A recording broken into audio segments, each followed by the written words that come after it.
You're listening to the PAZNIA Radio Network.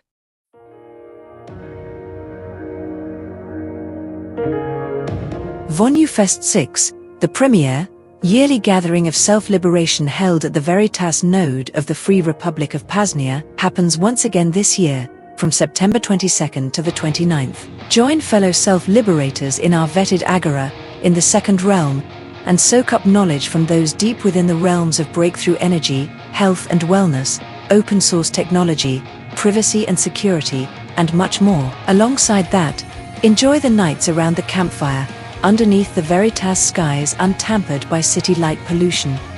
A perfect view of the cosmos, great conversations, and connections that will last a lifetime. And while this event is not public and therefore not open to just anyone, getting vetted to come out isn't usually that hard. We either have to find someone in common that will vouch for your reputation, or just email Coordinator Rio, coordinator@PAZNIA.com, and send an introduction and background to your liberated lifestyle and path of self-liberation. That's a damn good start, and one that has gotten some folks out here a well-tread path.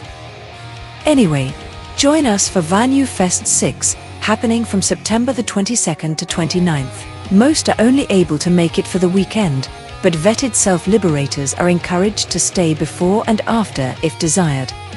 Thanks for your time. PAZNIA.com.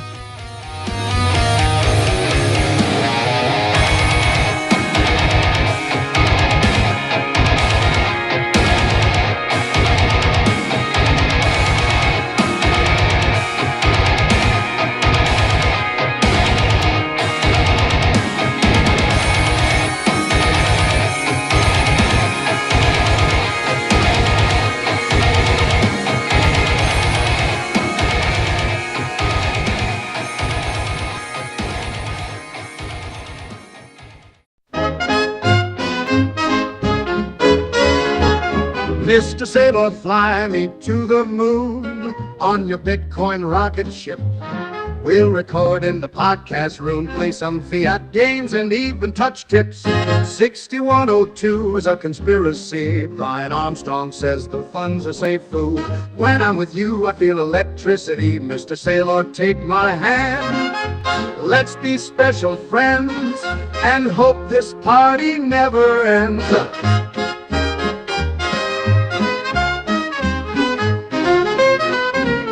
You're the man I have eyes for. Can I listen to you speak some more? You are pumping my bags as hard as my heart is pumping now. Bitcoin is going to the moon, and I'll let you be Big Spoon.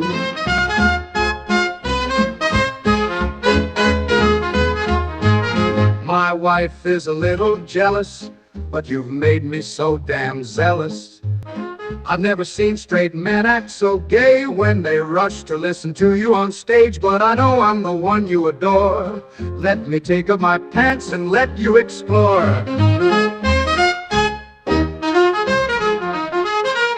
Mr. Sailor, fly me to the moon on your Bitcoin rocket ship. We'll record in the podcast room, play some fiat games, and even touch tips. You're the man I have eyes for. Can I listen to you speak some more? You are pumping my bags as hard as my heart is pumping now. Bitcoin is going to the moon, and I'll let you Big Spoon. Mr. Sailor, fly me to the moon on your Bitcoin rocket ship. We'll record in the podcast room, play some fiat games, and even touch tips. You're the man I have eyes for. Can I listen to you speak some more? You are pumping my bags as hard as my heart is pumping now. Bitcoin is going to the moon, and I'll let you be Big Spoon.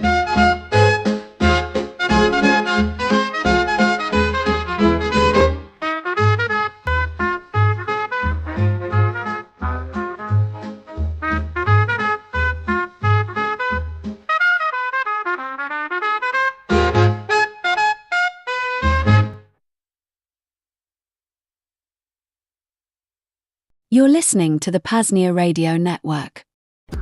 hiding things, harming others, stopping others from harming you. I'm Thane Riddle. This is Cloak and Dagger.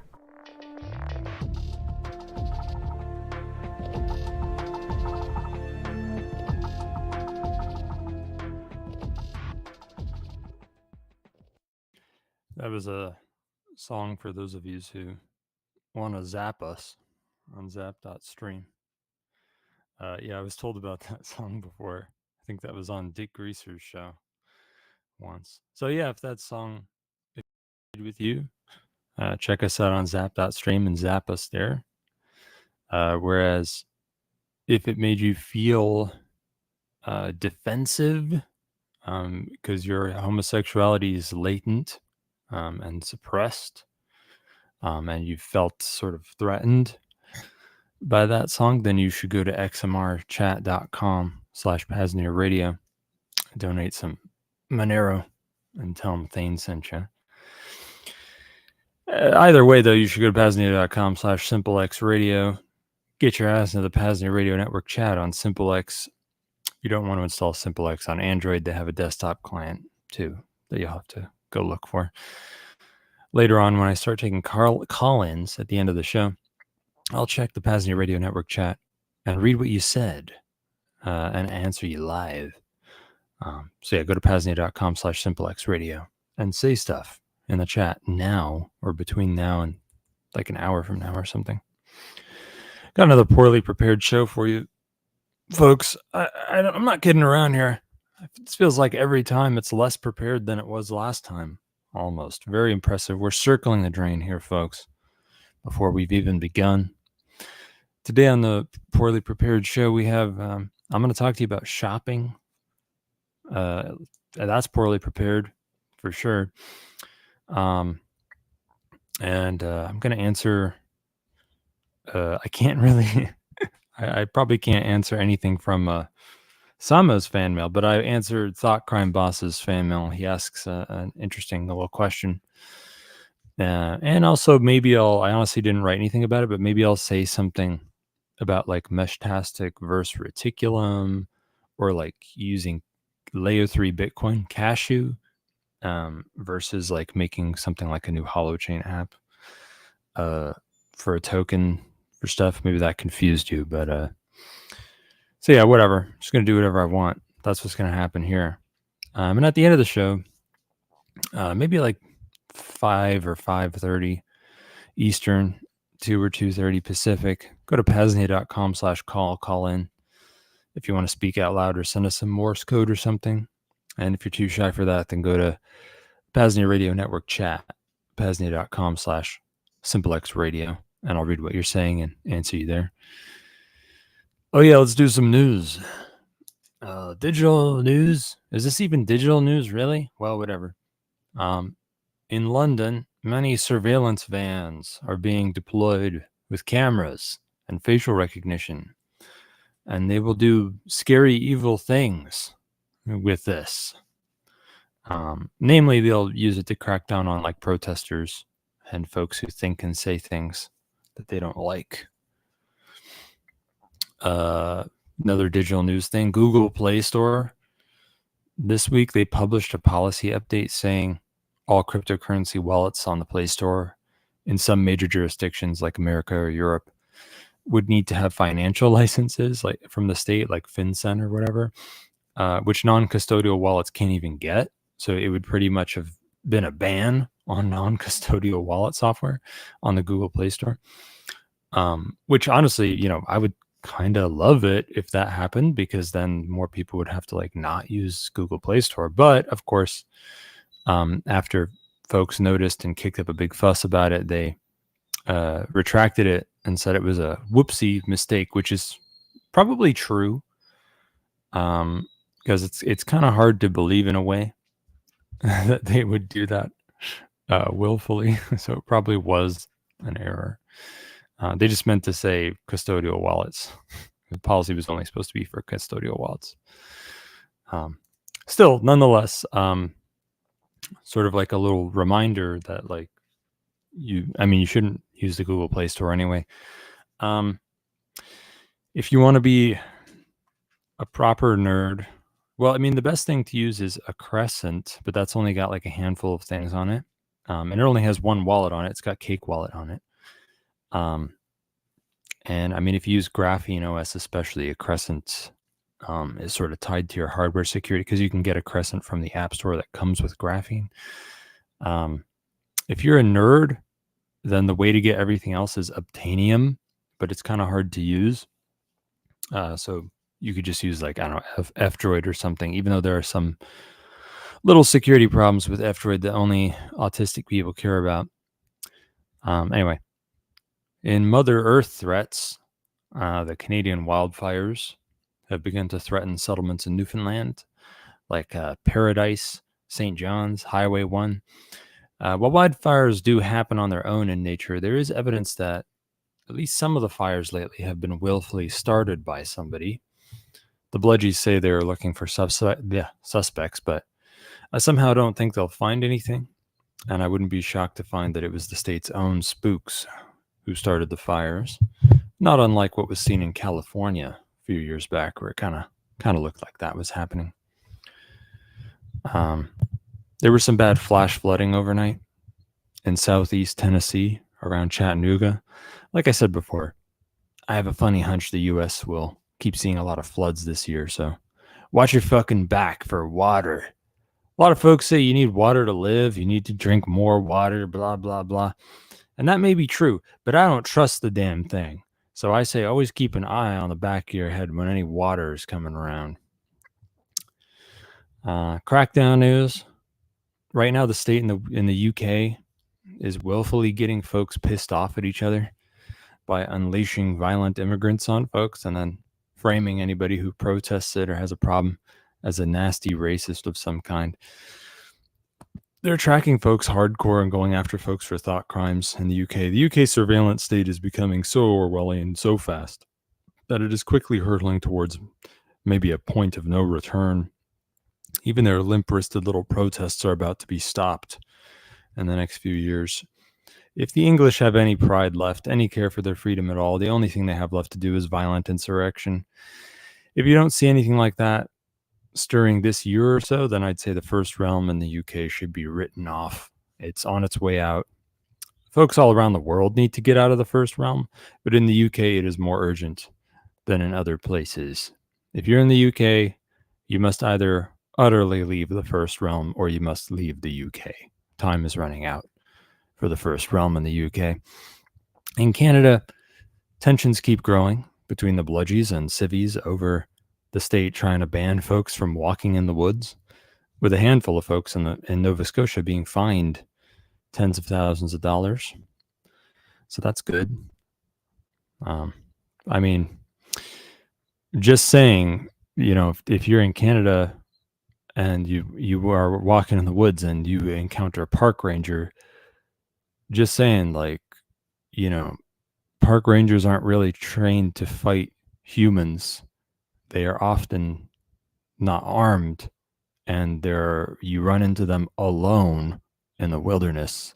So, you know, there's a real simple way to deal with that will prevent you from having any trouble, and it will also prevent anyone else from seeing that park ranger ever again. So maybe that's what you should do if you run into a park ranger in the wilderness. Just saying, it's like one of the easiest kind of bludgies you could possibly deal with. In the U.S., Washington, D.C., the state has federalized the bludgies, as they've been talking about, and deployed many hundreds of the National Guard to stand around and be yelled at by people. While this seems like not that big of a deal in a way, since D.C. was always a federal district, I think it's part of an overall push toward martial law and eroding posse comitatus further in the U.S. And don't forget that this comes amid the Marines being deployed over and over and over to help the bludgies against civilians in at least 3 or more states in the last few months, with riots being the excuse as to why, even though riots were never thought of as a good excuse to do that before. And now the feds are thinking about making a so-called domestic civil disturbance quick reaction force of hundreds of National Guard who will always stand at the ready to crack down on any protest or whatever throughout the United States. You want to keep an eye on the trend of the U.S. sending the military against its own civilians, because firstly, it's going to keep getting worse. And secondly, why they're even doing this to begin with is they want to go after you, the radical libertarians and conservatives and shit like that. They know all about you, that you have guns and you don't like the government. And that is why they want their military to be going after their own civilians. They're not only making these fake little Antifa and BLM kinds of riots as an excuse to start this stuff up, once they've already strongly set the precedent that the U.S. military is to be freely deployed against U.S. civilians, they'll use it to go after you. And I think that's been planned from the start. That's why I say keep an eye on this stuff. Small-time thugs news. The Chowdhuries, a wealthy Indian crime family in Omaha, Nebraska, once again been caught dealing with child slaves, among other things. It's not the first time they've been caught doing that. Everybody knows about them. They've been caught before. They're likely in bed with the state in some way because they're always let off with a slap on the wrist, and all the hotels they run throughout Omaha are still up and running. As many of you know, the so-called deep state loves its child sex slave rings. So I'm sure the Chowdhury family will be all right. So don't worry about them too much. And First Realm botches, this is a weird little one. This very big level 1 trauma hospital in Utah had a very, very bad power outage. Not your mom's power outage. Not only did the first power source go down, but even the backup generator power somehow also wasn't working. This led to a shitload of folks on critical life support being evacuated, and I'm sure somebody must have died because of it. At the very least, this could be a lesson learned about how shitty First Realm hospitals can be, but I'm also not wholly sure what to make of this because of how downright weird it was. Like, this kind of thing almost never happens. Even the backup power failed at a level 1 trauma hospital. Like, what the hell is going on here? I do have to wonder, did somebody do this willfully? Was it a test of some kind? Perhaps not, but it's very odd that this would happen, that's all. War news. It's been confirmed that the U.S. military is thinking of attacking black market cartels throughout Central and South America. Like I said before, this will be awkward at best, since some of those foreign states are working together with the cartels. It looks like Israel's plan with Gaza is to divide and conquer, pretty much. They want to make 2 or 3 camps within Gaza to force everybody into, so they have a better hope of taking over the rest of it. Seeing as this is what they've done to the West Bank and to Palestine overall for decades and decades, and seeing as how that's worked so far, I'd say it's a solid plan. With that said, there is more hostility in Gaza than anywhere else, so this is still going to be hard for them. Tensions. Here's my favorite one for today. Tensions between the People's Republic of China and the Philippines at sea. They keep the Chinese Coast Guard has been fucking around a lot in the water, pissing people off, like the Philippine Navy. Do you remember a funny story from a few weeks back about China? A Chinese military watercraft shot a big laser pointer at a German watercraft, and I jokingly wondered what other Dennis the Menace kinds of weapons they might use next, like maybe a big slingshot or a spitball cannon of some kind. Well, that joke can go down in the books as yet another good prediction made by Thane Riddle, because this week, China shot a Filipino ship with a big squirt gun. Yes, that's right. You see, Chinese Coast Guard ships have been strutting around like roosters to intimidate the Filipino Navy, which has led to a few little standoffs between the Chinese and Filipino militaries at sea. And while one of these was happening, a Chinese ship shot a Filipino ship with a military-grade super soaker, pretty much. No word yet on if they have any drones that rub chewing gum in your hair or artillery deployed on the beachfront to kick sand into the enemy's eyes. But this story gets even sillier because while all this was going on, 2 Chinese ships hit each other. Like, whoever was steering these Chinese ships pretty much weren't aware of what was around them. I mean, they are Chinese drivers, after all. So they're little squinty eyes. They couldn't see each other. Perhaps they were too focused on the standoff with the Filipinos or whatever. And whoops, they fucking crashed into each other.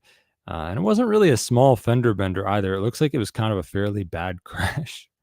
I guess Dennis the Menace might be a bit young to be steering such a big ship after all. All right. Something big has come out on Liberty Under Attack, folks. The Self-Liberation book bundle. It has almost every book on Liberty Under Attack, which is fucking crazy. It's a small library coming in at 27 books. These aren't any old books. These are the books on our very own Liberty Under Attack, which is the best, most helpful, most down-to-earth, and most fun book catalog in the world right now. Ever since Paladin Press and Lupanix are long gone. And you can always pirate those old books. But now you can also get the best deal ever on buying all the cutting-edge books we have at Lua with this Self-Liberation bundle. Save big and start your Self-Liberation library today. Go to libertyunderattack.com/SL bundle. That's libertyunderattack.com/SL bundle. Please leave a note saying Thane sent you so you can help out good old Cloak and Dagger. Liberate me, liberate yourself. Liberate, libate, and librarify yourself with a big fat fucking 360 win. libertyunderattack.com/SL bundle. Do you want to officially join the Second Realm? What's that? You think that sounds silly? Well, the joke's on you.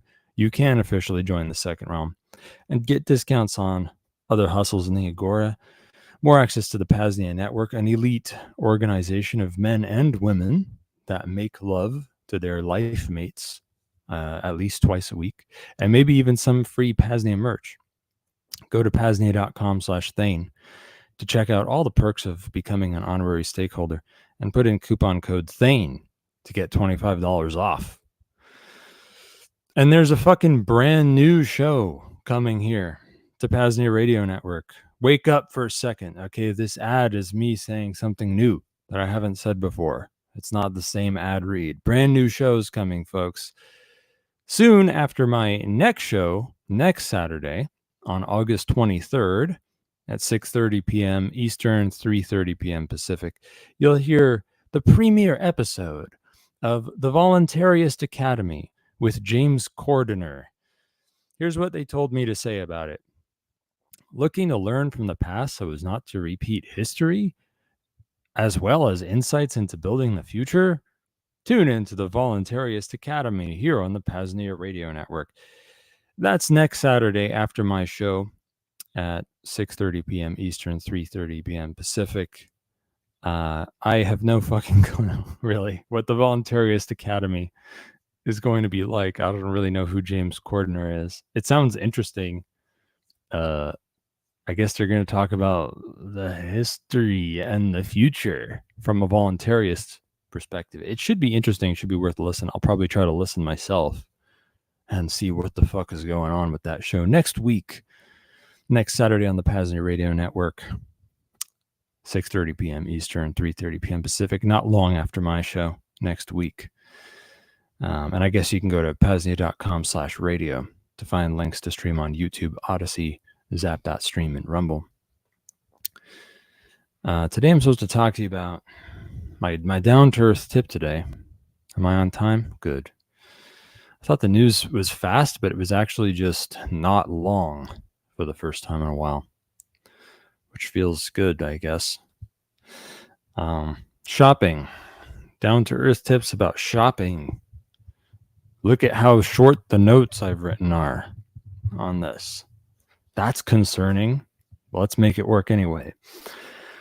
As much as you can, you want to get more and more stuff through the second realm or the counter economy or whatever the fuck you want to say. That's where, you buy and sell goods and services for stuff like cash and Monero and goldbacks, and it's like private and stuff, and you don't pay taxes or follow regulations. Okay.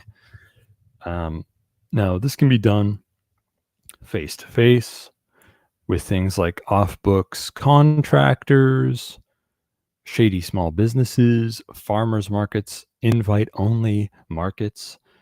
And you can make your own if you meet enough cool folks nearby and didn't find any. And it can also be online through things like darknet markets, Monero marketplaces, and some chat rooms. Like I said, you want to pay with cash, cryptocurrency, precious metals. If you don't know about goldbacks, look them up, buy some, show them off. Even old folks who are scared of cryptocurrency love goldbacks. Goldbacks they're like these little plastic bills that have gold inside them, and they're very shiny. And people like them. And they work pretty well. One goldback means 1/1000th of a troy ounce of gold, and they tend to trade for roughly twice the spot price of gold. If you must pay with digital fiat, then I guess I'll talk to you about that another time, about digital fiat currency. So let me riff on this a little bit since I didn't write proper notes. Off books contractors. What the hell do I mean by that? I mean, like, plumbers and car mechanics and stuff. Do you know how like they all prefer cash, and most of them will like not charge you tax all of a sudden if you pay them cash? Okay, there you go. That's one example of the counter economy that you've probably already encountered. Try to do that stuff as much as possible. Like if you find a cool mechanic and they charge you tax, even if you're paying them cash, then I'm sorry, find another cool mechanic. Shady small businesses. What do I mean by that? I mean, Chinese people run convenience stores and, like a place that's a laundromat and also a print shop. And also they do passport photos and they cut keys. And they do all sorts of weird, they'll accept any side hustle to make money. Like they have a Bitcoin ATM. They're some of the earliest adopters of cryptocurrency in a business that you see. Those guys are cool and interesting. They tend to prefer cash as well. Chinese business people have a saying, we pay cash, we pay tax for you. We pay tax for you. That's what they say to mean they're not charging you taxes when you pay cash. There's also like flea markets where people sell like shit that was clearly smuggled into the country or fell off the back of a truck or something. This is what I mean by shady small businesses. This is some of the backbone of the counter economy here. Farmers markets are one of the worst kept secrets or something. I don't know. Farmers markets are something you probably want to check out because it's a good way to get to know food producers in your local area. And farmers tend to be people who don't like the government. And they're definitely interested to learn about stuff like goldbacks and cryptocurrency, even though they don't, they're kind of ignorant. And they of course prefer cash. And what they sell is stuff that's important, food, which stops you from dying. So it's a big deal. You should check out farmers markets. When I say invite only markets, that might sound weird to a lot of folks because you may have never been to or heard of an invite only market, but they're a thing. They're harder to find, but in your networking with whatever libertarians or people who fucking oppose anti-vaxxers or whatever groups of people you find yourself networking with, if you do that enough and you hang out in the right chat rooms and go to the right meetups, you might find something that's invite only. Talk more about networking another time. if I haven't already. I can't remember. But yeah, and if you don't find an invite-only market, then but you like know a bunch of people in the area, including like cool people who provide different products and services or might want to buy stuff, then I think it's time to make one. You might want to make your own. Namely, if you know someone with a good venue, like a property, the same kind of property where you'd hold a festival. And of course, festivals kind of are invite-only markets. But there are ones that happen like every month, rather than every year. It can also be online through things like darknet markets. Oh yeah, darknet markets. How the fuck do you find darknet markets? Well, every year or so, one or two of them go down not every year, actually, more like every 2 or 3 years. Just go to fucking dark.fail or something and go get the latest, go get the Dread link. And here's a pleb way to do it. Go to dark.fail, get a link to Dread, and like put that into Tor browser, and then check Dread to see like what are the recommended darknet markets right now that people like. What are the latest Fed run darknet markets that will exit scam in 2 years that people like? There's some good ones around right now. Let's see. There's there's one called what's it called? Dark something. Fuck. There's one called Torzon. I'm trying to remember what's around right now. There's one. I think my favorite one that's around right now is called Dark. Oh yeah, Dark Matter. I think that's the. I think that was my favorite one that's still around. Dark Matter, because they have they have Monero multi-sig wallets, and I think they were one of the first to have them, which is cool. I think there's probably other reasons I like them too. Whatever. Monero marketplaces. I'm going to give you some links today. Maybe I should probably paste links to this so they can be put in the show notes or something. I didn't think of that, but I'll do that later. So maybe these links will be in the show notes. I'm going to give you some links. We're going to talk about ClearNet markets and Monero marketplaces. As for like chat rooms, Telegram is fucking gay, dude, but it has a lot of chats on it.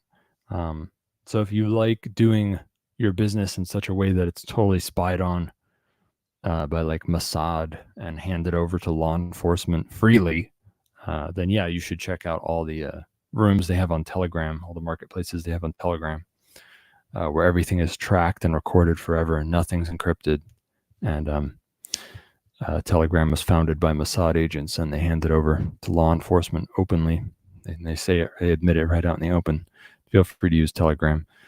But yeah, in theory, any chat platform, such as a better one like Session or SimpleX, could be used as a marketplace. Hell, even Signal is better, but still not really recommended.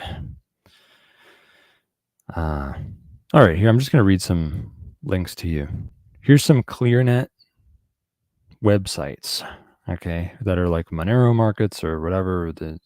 Okay, Agorist.market, AgoristNexus.com, Anonshop.app, Armslist.com. That's really just a gun website, but Armada.com, Armada.com, Barter.com, Based.win, BobBarter.com, Bounties.monero.social, cc5.getmonero.org, digitalgoods.proxyst.ur. Go fuck yourself. Read the description. iacceptcrypto.io, jobsonblocks.com. Fucking good luck reading this one. Kuno.an.media. kycnot.me. That's really a place for finding other markets. It's not a market itself. Liberty.menu. Monerica.com. Once again, that's kind of like This service is listed on there. Monero.eco, monerodirectory.com, PAZNIA.com/list. Of course, that's our own PAZNIA fucking listings website, PAZNIA.com/list. Purse.io, shopinbit.com, silvercoconut.com, texasguntrader.com. I think they take crypto. wardsace.com. I think they take crypto. xmrbazaar.com. There you go. There's some links for you. Not in a very user-friendly format. Maybe I should paste the list to somebody so it can be put in the show notes. I'll give it to Rayo too. There you go. How do you like that? Was that a decent down-to-earth tip? Here's a shopping tip for you. Buy the products that I advertise on my show, such as secure and private phones, tablets, and laptops. If you want to secure a private phone, tablet, laptop, but you don't want to do the work yourself, just go to libertyunderattack.com/Thane to get Pixel 7 privacy phones with Graphene OS or Calyx OS, ThinkPads with neutralized Intel management engine, open source firmware, whatever Linux OS you like. I think they got X200 tablets. Go to libertyunderattack.com/Thane. And if you want to ask anything about these goodies or you want them to do a custom job for you, email Shane at libertyunderattack.com. Trust me, folks, it's not easy to neutralize the IME and flash your own firmware to a laptop, and you do want this done. Please save yourself the headache and buy some of Jan's goodies at libertyunderattack.com/Thane. Support the Second Realm, support PAZNIA, support yourself. Alex Jones, 360 win. Does your body ever hurt anywhere? Because you failed in your security or because you've succeeded in your security? Your body will hurt either way, and you need some pain liberator. You don't really need it, but it's really good to have to help you manage pain. And it's unlike any other fucking product in the whole world. Really effective, really good. It's a mixture of 20% DMSO with a base of colloidal silver water, and then they throw in some magnesium and aspirin. Great for most any kind of pain: sprained ankle, sore back, headaches, toothache, jaw pain. DMSO and aspirin, each on their own, are quite miraculous. When put together and pain liberator, it's magical. Because DMSO, on top of having its own anti-inflammatory properties, it basically injects shit deep into your tissues that is mixed with it. So you make something with DMSO, you put it on yourself topically, and it goes deep into your tissues very fast, very quickly. So when you mix that shit with aspirin and magnesium and stuff, it brings that into your body very quickly. And this is like nothing else. It's like nothing else, my friends. Very innovative product. It's crazy no one thought to invent something like this before. Go to libertyunderattack.com/PainThane to get some pain liberator. There's truly no product like fucking pain liberator. Go to libertyunderattack.com/PainThane. Are you tired of me either having no guest on the show or having some dumb retard on the show? Well, don't just sit by and let this happen. Help me. Can you think of somebody who could be a good guest on the show? Tell me about them. Go to VonuPodcast.com/CD. Find my session ID or SimpleX address there. Of course, it's better if you know the nigga you think could be on the show and you could help me get in with them somehow. Maybe the next guest on the show is you. I don't fucking care. Listen to this show. You think I care? Go ahead. Don't be shy. Anyway, feel free to tell me about anybody you think could be a guest, even if you don't know them. Why not? Go to VonuPodcast.com/CD. Find my contact details there. Here's fan mail today. You can always go to xmrchat.com/PAZNIA radio and send a note saying Thane sent you. And somebody did that this week, my friends. They've given us a donation. It's unprecedented. Will you believe who donated to us this week on xmrchat.com? It was Thought Crime Boss again. Can you fucking believe it? Once again, Thought Crime Boss. And here is his important message. This is for Thane. I feel like the attacks on our privacy and freedom have been increasing exponentially lately, and nobody gives a fuck that we're all going to be complete slaves in 5 to 10 years. How do we make other people care about resisting this? Thank you so much, as always, for your donation, Thought Crime Boss. Very appreciated. Very, very appreciated. You're very generous to us. You're right in that the state is always trying to grow. And as it does, it's always trying to crack down more on privacy and freedom. Of course, the trend these days is that biggest states today are kind of halfway fascist. So a lot of that is done through corporations. Now, I think it's a little over the top to say everybody is going to be a slave in 5 to 10 years. Perhaps you think too highly of the state, my friend. They aren't quite that good. But I do think folks in the so-called first realm are pretty much already slaves, and the state will likely get much worse in the next 5 to 10 years. So those who stay in the first realm may find their slavery worsening.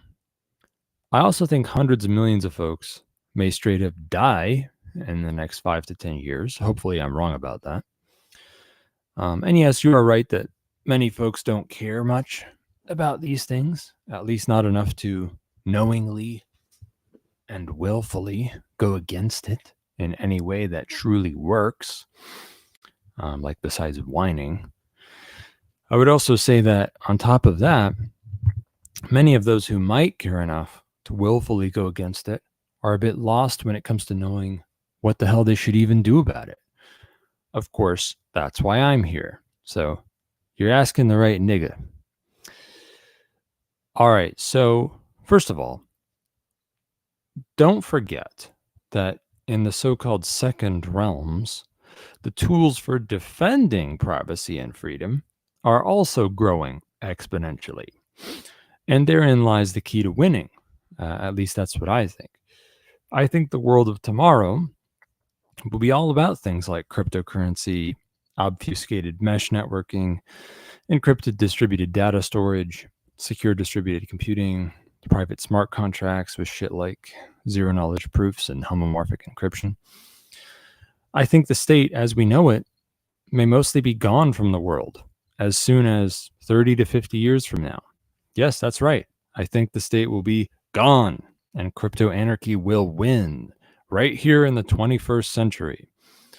And no, the state will not go quietly. There will be wars fought between the state and mercenaries working for decentralized security protocols. Lately, I've taken to calling them cipher mercs because that sounds cool.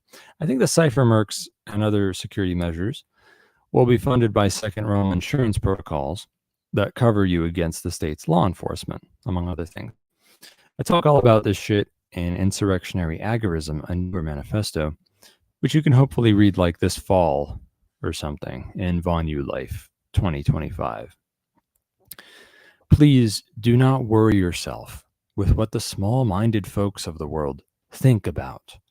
They have never been great thinkers, and they never will be. This has not stopped all the big shifts in the world from happening. Throughout mankind's past, all the old geopolitical paradigms have fallen and made way for ones that were mostly less bad than what came before. All the while, the market and technology have kept going onward and upward. Mankind has come up with agriculture, industry, computers, and now decentralized cryptographic networks. While all this shit has happened, the everyday small-minded Joe never understood or cared about anything. They never cared about going against the ancient kingdoms or against feudalism or city-states or empires or whatever. But all those things fell away. And anarchy has been slowly winning for thousands of years. Why is that? First of all, because the state and its central planning straight up don't work. Second, because the market and its decentralized planning do work. And third, because a small few folks who did care about going against the bad guys stood up for themselves and or ran away and built something new, or both. So who cares what folks think or care about? It has never been a big deal before, and it's not a big deal today.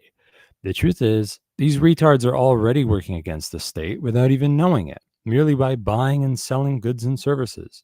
And they unknowingly even pick goods and services from the gray market because they cost less or whatever. They also freely break the law themselves whenever it pleases them and doesn't seem too hard or scary. They don't do things because of their beliefs. They do things because of the incentives in their environment. So don't ask yourself how you can change their minds. Ask yourself how you can change their environment.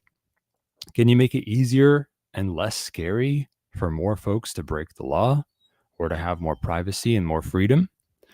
Can you make or promote privacy and freedom tools that they may end up using, maybe even without knowing that they are? Can you offer products and services to strengthen privacy and freedom that even only a few folks might buy at first? Can you strengthen yourself first and foremost so that you can stay alive through the coming hardships, so that you can defend yourself, and even so that you can thrive in the second realm, even as the first realm is burning? Nobody knows for sure what will happen, but I do think some things are going to get worse before they get better. I think what you should do now is get away from the first realm as much and as quickly as you can. Abandon that ship and let it sink along with whoever stays on it. You should have a hidden NBC shelter with enough food and supplies for like a year. You should network with helpful folks who live near you. You should work to do more and more business off the books, namely when it comes to shit that's like a big deal, like food and medicine. You should get these retards to use Goldbacks and Monero, and you should help in whatever way you can with the building and adoption of the cutting edge tools of crypto anarchy. That means shit like Monero, Bitcoin / Lightning / Cashew, Holochain, mesh networks like Reticulum, distributed data storage networks like Autonomy. And more folks also need to be working on the big stuff that isn't quite here yet, like decentralized protocols for marketplaces, arbitration, insurance, and security. These are the next big things that nobody sees coming, and they're coming whether retards understand it or not, whether they care about going against the state or not. We're going to keep building, and we're going to take down the state. These sheep will come over to our side when it looks like we are winning, or when they feel like they have to, merely so they can get by. Those of them that are still alive anyway. That's how it's always been before. That's likely how it will be this time too. Hopefully that answers your question. Thought Carambas. If you have any thoughts on anything said on the show, you want to ask anything, please send it in. I'll likely answer you on next week's show. If you'd rather call in and speak with me live, call in soon at PAZNIA.com/call, I guess in like 15 minutes or something. So I didn't really have a proper building the second realm topic written for today. I didn't even write an answer to one of the links from Sama's fan mail this week, but there is something that's been bouncing around in my head that I've been reading about. It was something that was said last week, not on my show, but later that day, there was a live Vonu Podcast episode, which is going to be aired again after my show today, by the way, where Rayo 2 interviewed some guy called Shadrach or Shadrach. I can't remember how to say it, even though he totally said it out loud. I can't remember. And also there was some other guy, can't remember his name now. Some other guy was there too. I think they're from Austin, and they seem like pretty cool guys. And they're into like cryptocurrency and mesh networking and shit. And they were thinking along similar lines as me when it comes to sort of replacing the internet or supplementing the internet with mesh networking. And they're kind of doing it, supposedly they're kind of doing it to a degree anyway in Austin. And they're also talking about monetizing it and improving it with cryptocurrency. including even cryptocurrency transactions that work off chain. So I wanted to talk a little bit about, because I'm not like done reading about this stuff and learning about it. I am excited about some of this technology, but it's definitely not like, it's not quite what I had in mind. And like my ideas are still better than this.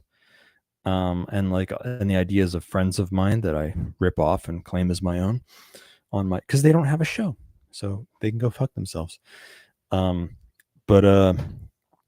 Yeah, so like when it comes to, there's two sides of this. One side is the mesh network itself, and the other side is the cryptocurrency. So when it comes to the mesh network itself, what these guys are using is Meshtastic, whereas what I'm tentatively backing lately is Reticulum. Now, I was into Meshtastic a few years ago, and I've played around with it. This was before I knew about Reticulum, or maybe even before it was mature to the degree it is now. Meshtastic, I don't want to talk too much shit, because like I think it's really, really cool, that they have like a bajillion, like Shadrach or whatever claimed on I should really have these guys on my own show sometime, but like he claimed on the Vonu Podcast last week, which is going to be rerun after my show today, claimed that if you go to Austin and turn on your Meshtastic node, that you connect to like fucking 40 nodes or something. That's really cool and awesome that they're able to like do stuff on Meshtastic in Austin or in other places where they have Meshtadel communities or whatever. That's really cool that that they have some adoption, and that they're seeing that they're able to do something with it. But I have to be the asshole and say Meshtastic is not a big boy tool. It's kind of a toy. The way it works is not efficient. It's not ready for prime time. The way Meshtastic works is your node transmits something that it wants to send, and every single node on your Meshtastic network that receives that relays it and repeats it, so that every fucking node in the entire network has to transmit the same thing. This should sound obviously inefficient to you. And I remember the other guy on the show even said that they've already experienced problems because of this design. Because like when everybody's messaging at once, he said when everybody's messaging at once, that there's like problems with it or something. And I'm not surprised to hear that. Actually, I'm almost a little surprised in some ways that they ran into a problem already. But yeah, I could have told you from the beginning, and this is the reason that I dropped Meshtastic in favor of Reticulum a while ago. It's just not ready for prime time. Now, the way Reticulum works, Reticulum's a big boy protocol. It's made the way things are supposed to work, which is, you have a route from one node to another. Your message goes from this node to that node, from this node to that node, from this node to that one, and it goes where it needs to go. It's routing, proper, normal routing, except done in a cool, decentralized mesh network way, instead of a hierarchical internet way. And it seems pretty good. So that's one like really obvious reason. Interesting. Rayo2 says, next Saturday I'll be doing a TVP live with Jammin. He's going to comment on the Meshtastic versus Reticulum thing. Has been doing a shit ton of R&D. Said Meshtastic has a roughly 36 node limit scalability wise. Well, that's interesting, because that's right around what they said. That's right around what Shadrach says, that you go to Austin and you connect to 40 nodes. Yeah, Reticulum doesn't have a limit. Reticulum is scalable. There's another obvious way that Reticulum is like way better and cooler than Meshtastic, which is Reticulum is not all about LoRa. So Meshtastic is purely just a LoRa protocol. Okay, you got your cheap little LoRa board and whatever. Meshtastic is just a LoRa network thing, which is, cool and all. I mean, everyone's right to be excited about LoRa for mesh networks as well as anything really, because LoRa is, you get a LoRa board. LoRa stands for long range, and that's because it is long range, and it's long range with cheap hardware, and it doesn't take a lot of power. And as long as your application has low bandwidth and high latency, like not low latency requirements and relatively low bandwidth requirements. So that could be text messaging, it could be remote control, it could be basic websites, all the most important stuff can work over LoRa. And your LoRa node could have as much range as a mile or a couple kilometers in an urban environment, mind you, in a dense urban environment. If it's line of sight, it could be unlimited, or pretty fucking far at the very least. And I know there's someone in PAZNIA chats who's talking about putting LoRa boards on reticulum LoRa boards, mind you, on hot air balloons or some shit, or not hot air, but like hydrogen balloons, not hot air balloons. Putting a hydrogen like weather balloon fucking thing up there. And then that way they can have line of sight because they're very high up. Anyway, cool, very cool ideas. But reticulum is a proper replacement for the internet. It's a true network layer application. It doesn't care about the data link layer. To put that in normal person terms, it doesn't matter if you're connecting over LoRa boards, if you're connecting with Wi-Fi routers, if you're connected with cables, if it's satellite, if it's cell phone towers, it doesn't matter. Or if it's over the internet itself, it doesn't matter. Reticulum doesn't care how you're connected to these other nodes beneath the reticulum layer. It only cares, okay, now that we have a connection, now that we're communicating in some way, let's do some networking. So it does its damn job. So yeah, reticulum is promising as fuck. Meshtastic, I'm sorry to say, it's just a toy. It's just a toy, kids. Meshtastic is a really cool toy. It's a really fun toy. It's a cool entry-level thing to play around with LoRa mesh networking, but it's not serious.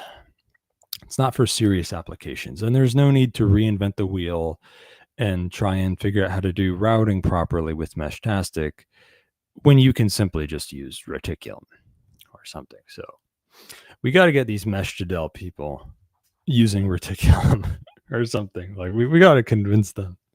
No, they should have both. Of course, I guess if their concern is that a bunch of people have already adopted Meshtastic in our area, there's a network effect. That's fine. But then maybe they should just have both and transition over slowly or something. So yeah, that's the mesh networking side. The other side, let's talk for a sec before I get to the 1 hour mark and I'm interrupted by music and an advertisement again. We'll talk about the cryptocurrency side, how to monetize this. Because if we really want it to scale, we really want infrastructure, we really want. Now, luckily, these other guys, they know about that because they're cool crypto anarchists like us. Okay, so they know that it's all about money, baby. Fuck you. It's all about making money. So how do we make money? Now, these guys were talking about something I hadn't thought of, which is still cool, called Cashew. Now, Cashew is basically a layer 3 Bitcoin protocol. It works on top of Lightning. And Cashew, the benefits that it brings to the table are you have a pretty good amount of transaction privacy, because Cashew it's truly like digital cash. Like it's like a Digimon piece of data that you actually send to someone, right? Like when it comes to most cryptocurrency, we say we send it from me to you. It's kind of a metaphor. We're not really sending something from me to you. We're publishing a transaction to a ledger. But with Cashew, I actually am sending something to you. So as a result, it can kind of work offline. You don't need an internet connection exactly. to use Cashew. You need an internet connection to sort of mint the Cashew, have it give it to, and to cash in the Cashew for Lightning Bitcoin. But to transfer the Cashew that already exists, you don't need an internet connection. So that's a huge benefit. And there's a lot of transaction privacy for moving Cashew around. Those are the big benefits. And as a result, very like instant and final payments with like no fees, at least on the Cashew level. Maybe when the Cashew's minted or cashed in, there's some small fee there, but anyway, so those are the benefits. The drawback is Cashew's not really decentralized. So the way, I mean, it is decentralized, but it's polycentric. Anyone can create a Cashew mint to mint to convert Lightning Bitcoin to Cashew and vice versa. But you still have to pick a mint, right? Like it's not a totally distributed protocol. And I would argue that also it comes with a privacy concern, right? Because you can only have Cashew or from a specific mint. So you're showing people, this is the mint I used. So like that's a small privacy concern because there's patterns about like which mints are being used. And yeah, like you're sacrificing decentralization to get privacy, to get stuff that works offline, to get instant final payments. And is that still really cool even though it's a trade-off? Yes, it's totally really cool. And like it's really cool. It's great to see this kind of layer 3 stuff developing. I think that it's an early example of like a layer 3 technology that could later become something even better. Maybe there's a way to improve on this idea. Like maybe we could mitigate some of the downsides, like make it that Cashew is you can't tell which mint it came from. You can, with zero knowledge proofs, just prove that this is Cashew from any one of these mints, or something like that. Maybe there's a way to distribute the process more. But yeah, the number one benefit it has over my alternative is that it actually exists. Cashew actually exists, whereas what I'm supporting doesn't really exist yet. I think that something should be built on Holochain that's totally decentralized and offline and chainless from the beginning. But it doesn't exist yet. And it'll be a technical challenge to make. So yeah, there you go. That's that whole topic in a nutshell. And fucking you might as well, oh yeah, nutshell, there's a pun there because Cashew. Get it? Oh, by the way, Cashew is spelled CASHU, by the way, since that's not obvious. And there's an ad coming. I mean, fuck, you might as well. I don't know if you can play the ad earlier because I'm fucking running out of steam on this topic. Okay, and it seems like a good time for the ad. But yeah, long and short of it is my ideas are cooler, but theirs are actually being adopted and they actually exist. So, story of my life.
You're listening to the PAZNIA Radio Network.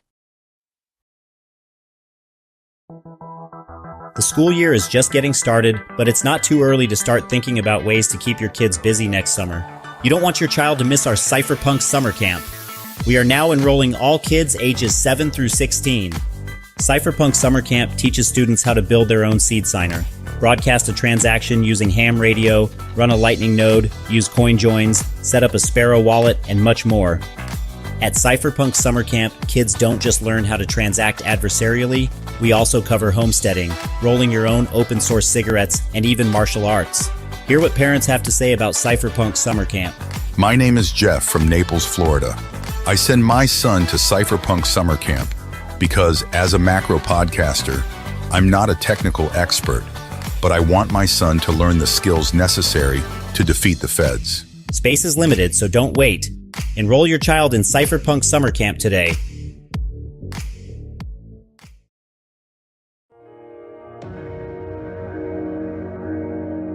Brian FreeRobot here, with a quick update pertaining to the Free Republic of PAZNIA.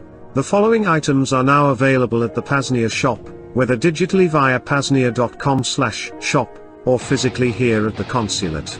PAZNIA seal shirts, sizes medium to 2XL available in limited quantities. PAZNIA hat.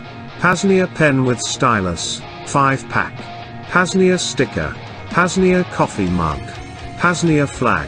PAZNIA beach towel. And 4 bundles featuring some or all of these items at a discounted price. Load up on PAZNIA goods and contribute to the second realm. Bitcoin and Monero preferred, fiat accepted. Visit paznia.com/shop. Thanks in advance for your contribution to the second realm. Cheers.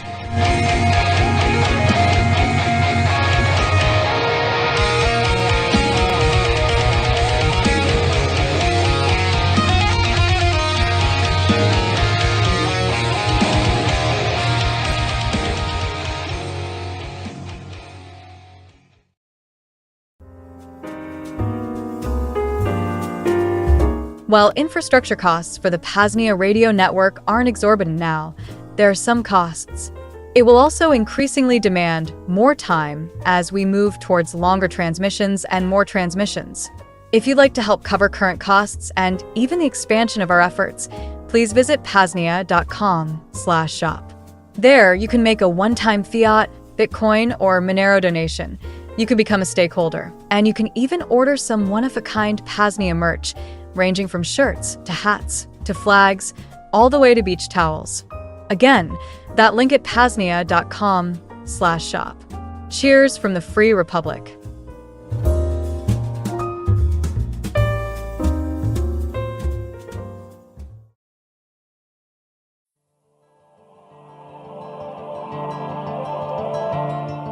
Now that the technological foundation is laid for the PAZNIA radio network, we are now ready to start building out a regular, and more frequent transmission schedule of self-liberational media.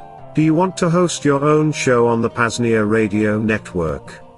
Do you already have a show or podcast that you would like premiered or replayed during our transmissions? Something else? Reach out to Coordinator Rayo to discuss details. Email coordinator@paznia.com. Again, coordinator@paznia.com. See you in the second realm.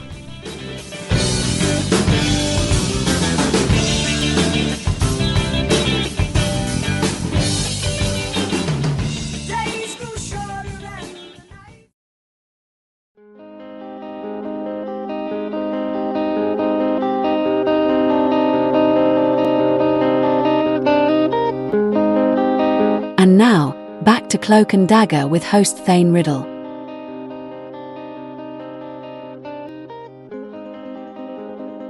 Hello. Music. Sorry. So yeah. Give me money. Go to xmrchat.com/PAZNIA radio and give me money. If you want to call in now, you can call in. PAZNIA.com/call. And I'm going to look at the PAZNIA Radio Network chat. I think that they did say something, but it wasn't much. You're listening just to the Shadrach. PAZNIA Radio Network. Yeah, I'm listening to the PAZNIA Radio Network. Thank you. I'm speaking on the PAZNIA Radio Network. Okay, robot? That's why God gave us 2 ears and 1 mouth. Okay? So that I can use my 1 mouth to talk while you use your 2 ears to listen. Period. End of paragraph. That's called a double standard, folks. If you ever had a public school teacher, that's why God gave us 2. Yeah, that works for both of us. Don't we all have 2 ears? Anyway, folks.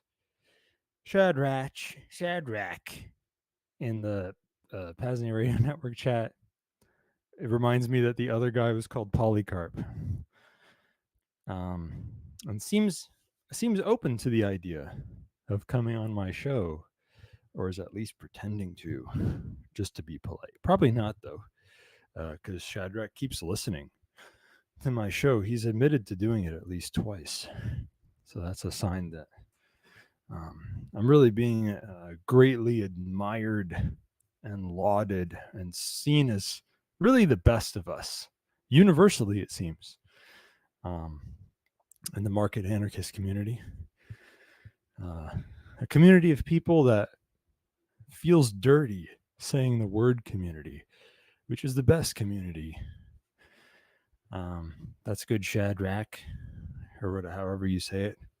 I hope you and or Polycarp, you and Polycarp should come on 2 separate shows, because I like to, on one hand, isolate the guest so that they can be as vulnerable as possible, and on the other hand, stretch it out, so that I have guests for more shows.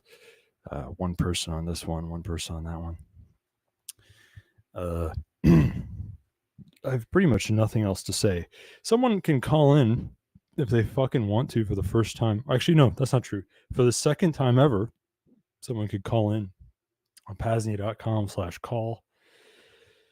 I've already, no one's saying anything in the chat, so if no one's gonna fucking call in at PAZNIA.com/call, I might have to end it early.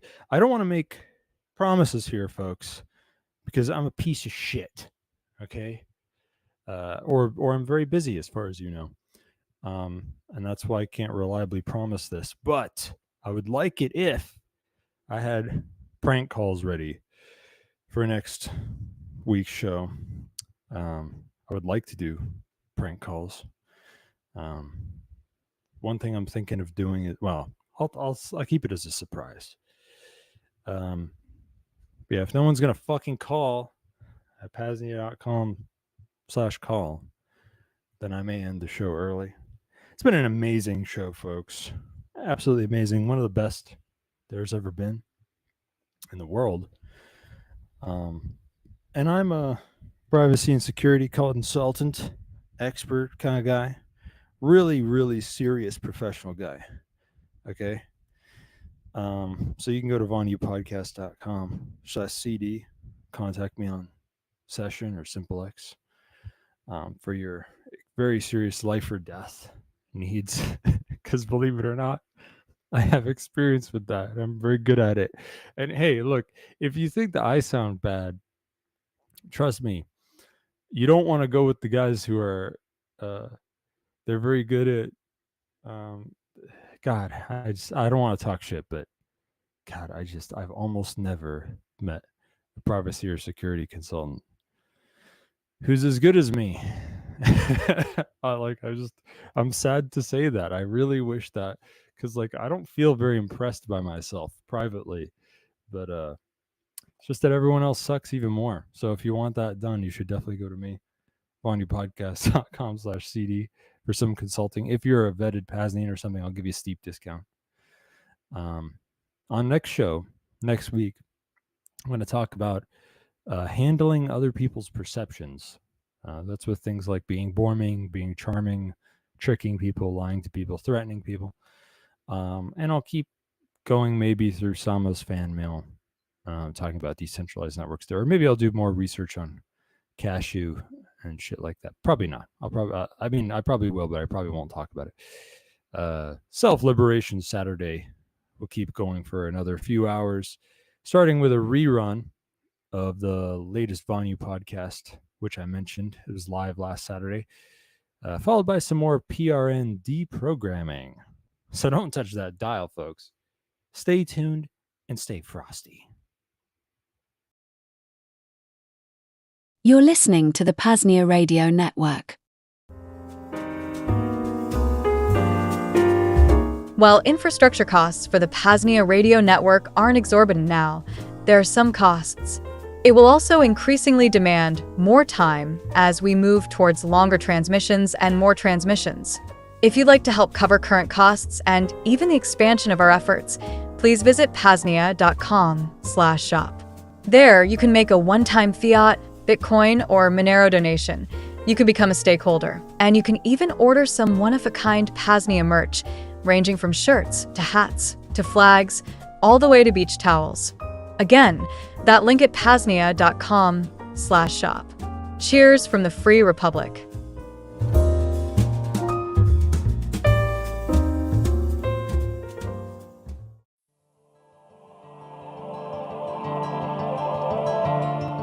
Now that the technological foundation is laid for the PAZNIA radio network, we are now ready to start building out a regular and more frequent transmission schedule of self-liberational media. Do you want to host your own show on the PAZNIA radio network? Do you already have a show or podcast that you would like premiered or replayed during our transmissions? Something else? Reach out to Coordinator Rayo to discuss details. Email coordinator@paznia.com. Again, coordinator@paznia.com. See you in the second realm.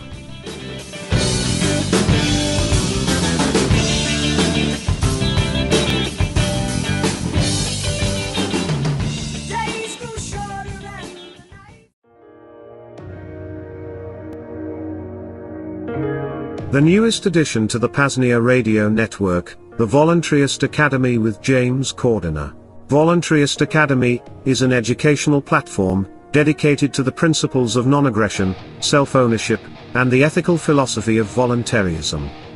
Here, we reject the mythology of political authority and embrace the timeless truth that all human interaction should be grounded in consent and moral integrity. Through rigorous study, in-depth courses, and accessible materials, the Academy equips individuals with the tools to critically examine the foundations of coercive systems, and to replace them with voluntary, peaceful alternatives rooted in natural law. Whether you are new to these ideas or looking to deepen your understanding, Voluntarist Academy provides a structured path to intellectual freedom, ethical consistency, and personal sovereignty. Explore the curriculum. Challenge false assumptions. Learn to live free. You can hear episodes of the Voluntarist Academy here on the PAZNIA Radio Network every self-liberation Saturday, starting at 6:30 p.m. Eastern /5:30 p.m. Central Time. For more information, visit paznia.com/radio.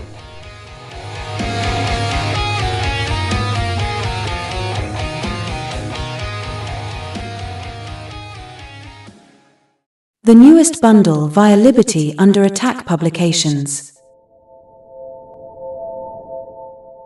Over the course of the past 7+ years, the LUA Publications catalogue has greatly expanded.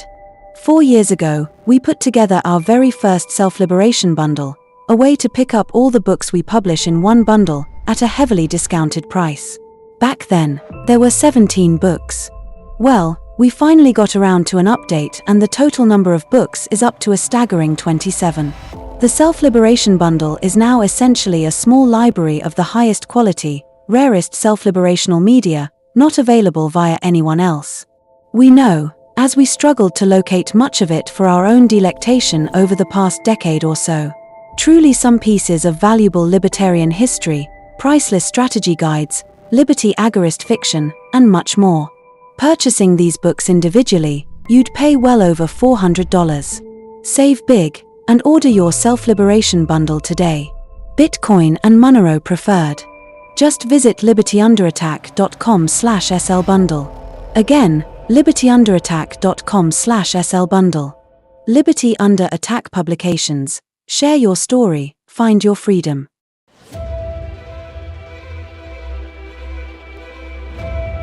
The intent of the GhostPad is to offer a complete security and privacy-hardened computer system that is built from the ground up to be an effective direct-action countermeasure for those who want to actively resist the privacy intrusions of the entire surveillance state hydra, both public sector and private sector. A user-friendly computer that the owner maintains exclusive control over every aspect of its operation and has complete control over who accesses what data. A GhostPad is your virtual corner of the room where the cameras, microphones, and other data collection devices have no power. After all, power comes from ownership, which is exclusive control. Unlike practically any other available option, when you buy a GhostPad you are truly its owner. And while the masses beg and bleat to their political corporate masters to loosen their chains, GhostPad owners can use their systems as virtual bolt cutters and cut themselves free. GhostPads are high-quality business rugged laptops that have had the security-compromising system firmware, BIOS firmware, Intel management engine, etc., removed and replaced with more secure, free and open-source alternatives. The closed-source binary BIOS firmware has been removed from the system board and replaced with free, as in freedom, alternatives as well as the Intel management engine also being neutralized. That combination makes them more secure by design, and preemptively thwarts any attempts by threat actors, both public and private, to gain access by exploiting its vulnerabilities, either by an engineered in and hidden backdoor, or a zero-day exploit in the factory, supplied firmware or the Intel management engine. Perhaps the most important security privacy-enhancing feature these systems have is the neutralizing of the aforementioned Intel management engine, IM. The IM is a separate computer in a computer that is embedded into all Intel platforms made since 2008. It has its own operating system called Minix. It operates out of band, meaning that your primary CPU has no access to monitor what it is doing, and it has direct access to all the hardware that your primary CPU does, making it the ultimate embedded spying device. You can't audit what it's doing. It's always on when the computer is plugged in, or has battery power. It has its own network interface with its own MAC address that can bypass any system firewall configuration. It has its own storage you have no access to. It can access your microphone, camera, keyboard, can record keystrokes, and display, can screenshot your encrypted communications, while you are reading and writing them. The IM can only be disabled by modifying the system's firmware. That can only be accomplished by using an external programmer to reprogram the chip that stores the system's firmware. Only select laptop models can be modified. We concentrate on the compatible models with the highest performance available. We offer models that are 2x as powerful as any configurations sold and supported by Lenovo. Transitioning your computing activity to privacy-hardened platforms is a direct action strategy to resist the attempts at total omnipresence by the surveillance state. To put it simply, these systems are some of the few available that are likely compromised in some way on the firmware level, so they are some of the most secure and private available for use cases where those attributes are the most important. It is also why systems configured this way are considered as ideal to use as a base to install a security privacy-hardened OS, such as Qubes OS, Parrot OS, or other privacy-focused Linux distributions, on. To view the full selection of GhostPads, Ghost Phones, and other privacy tools available via Liberty Under Attack publications, just visit libertyunderattack.com/privacy tools. What are you waiting for? Step up your security culture today. Again, libertyunderattack.com/privacy tools. Liberty Under Attack publications, share your story, find your freedom.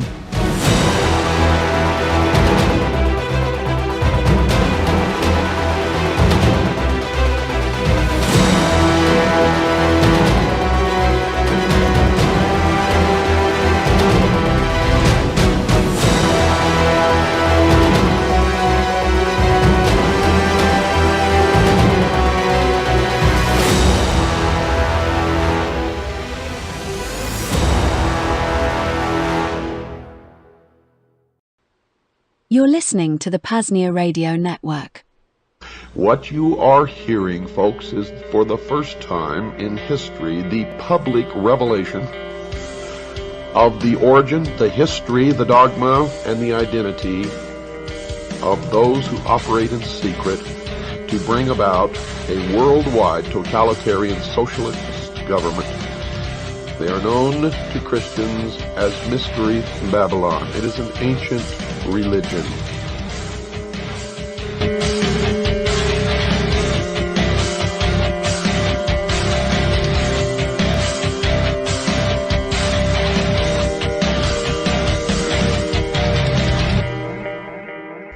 Those of you who are smart enough to know what is transpiring here know that these are historic broadcasts, and by making these broadcasts, I have sealed my fate.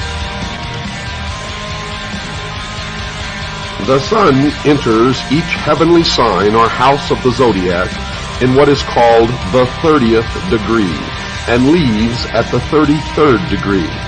Thus, God's Son is said by the ancients to begin his ministry at 30 and dies at 33.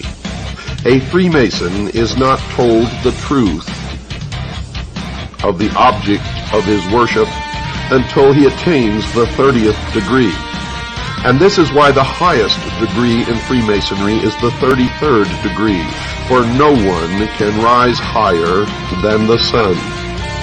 When viewing the shimmering rays of sunlight on a body of water at dawn or sunset, one can still see today how God's Son walks on water.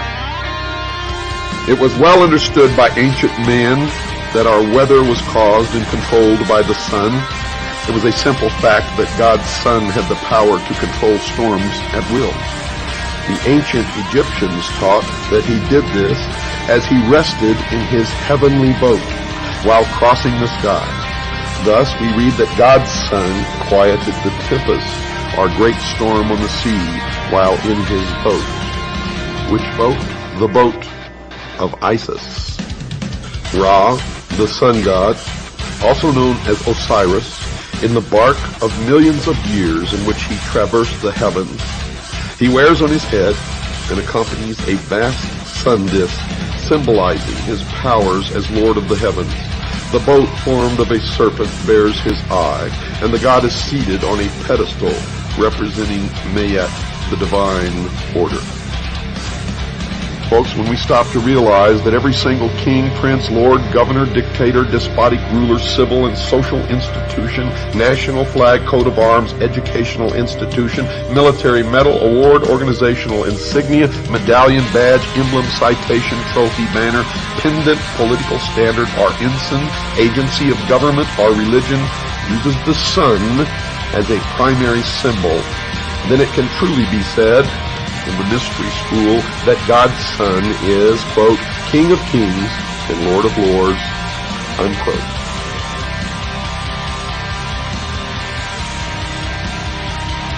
A worldwide totalitarian socialist government. They are known to Christians as Mystery Babylon. It is an ancient religion. Those of you who are smart enough to know what is transpiring here know that these are historic broadcasts, and by making these broadcasts, I have sealed my fate.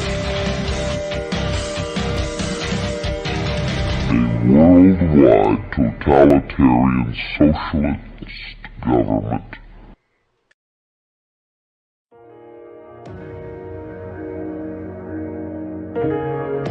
Vonu Fest 6, the premier, yearly gathering of self-liberation held at the Veritas node of the Free Republic of PAZNIA, happens once again this year, from September 22nd to the 29th. Join fellow self-liberators in our vetted agora, in the second realm, and soak up knowledge from those deep within the realms of breakthrough energy, health and wellness, open source technology, privacy and security, and much more. Alongside that, enjoy the nights around the campfire, underneath the Veritas skies untampered by city light pollution. A perfect view of the cosmos, great conversations, and connections that will last a lifetime. And while this event is not public and therefore not open to just anyone, getting vetted to come out isn't usually that hard. We either have to find someone in common that will vouch for your reputation, or just email Coordinator Rio, coordinator at PAZNIA.com and send an introduction and background to your liberated lifestyle and path of self-liberation. That's a damn good start, and one that has gotten some folks out here a well-tread path.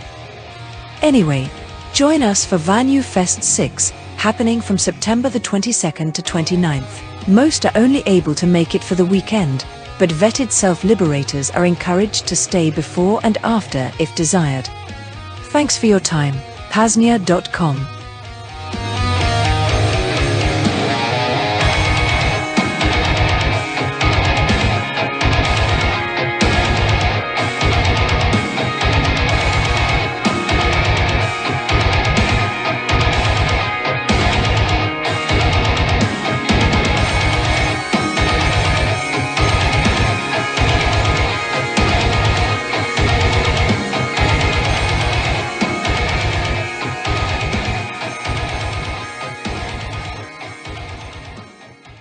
You're listening to the PAZNIA Radio Network.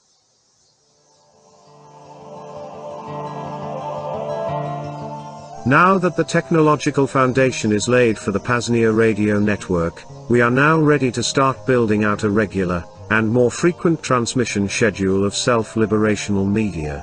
Do you want to host your own show on the PAZNIA Radio Network?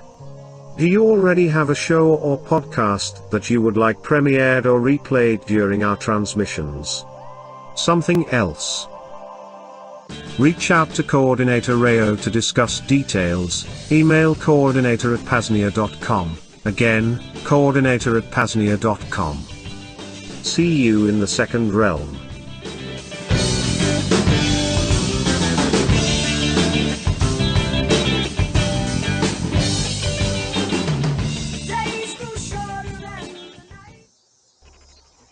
You're listening to the PAZNIA Radio Network.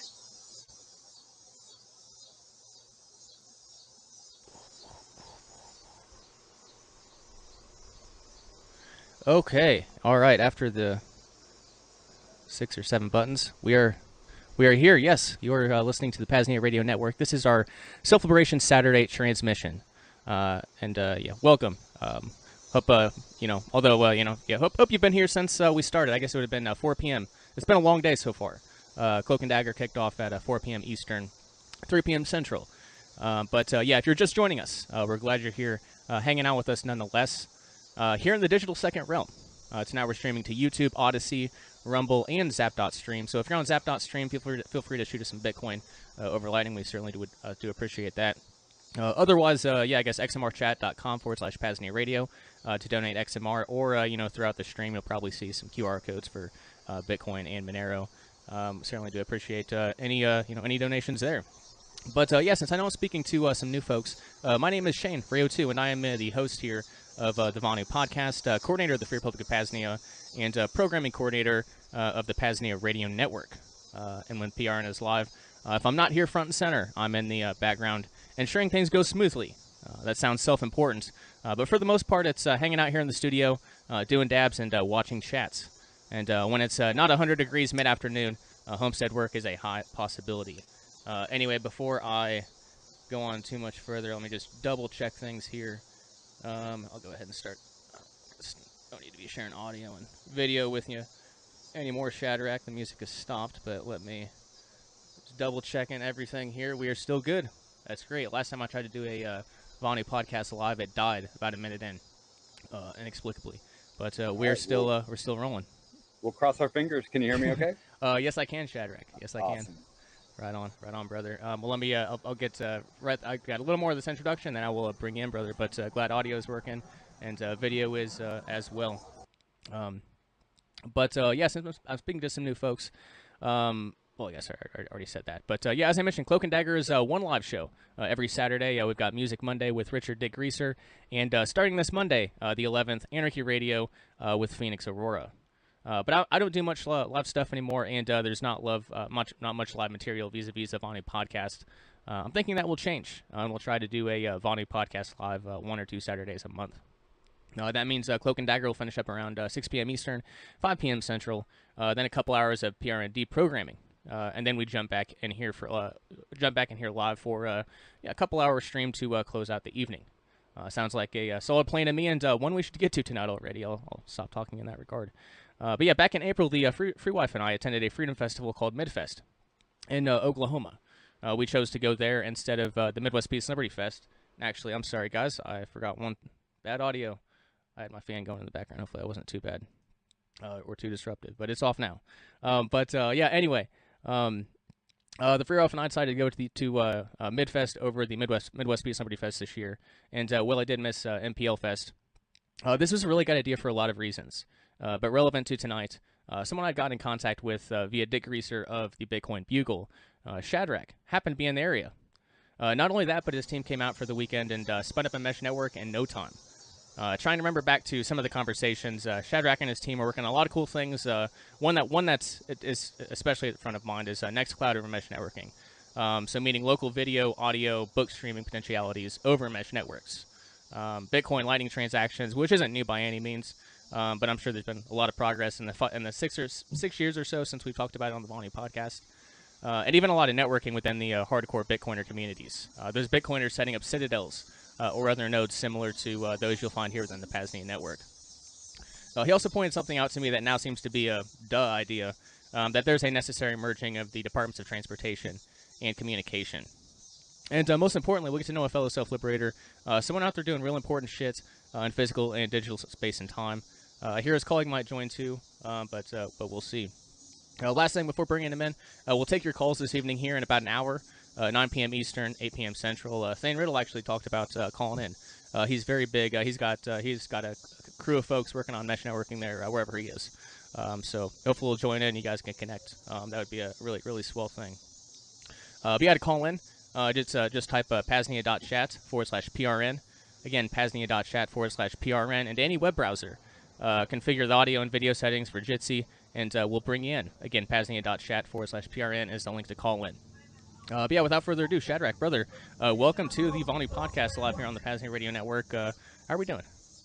I'm great. I really enjoyed the shows today, and it actually worked out great because I think Thane really covered the technical side in the first show, and then we got the whole second realm connection in the second show, and really everything I'm trying to do is bringing everything together.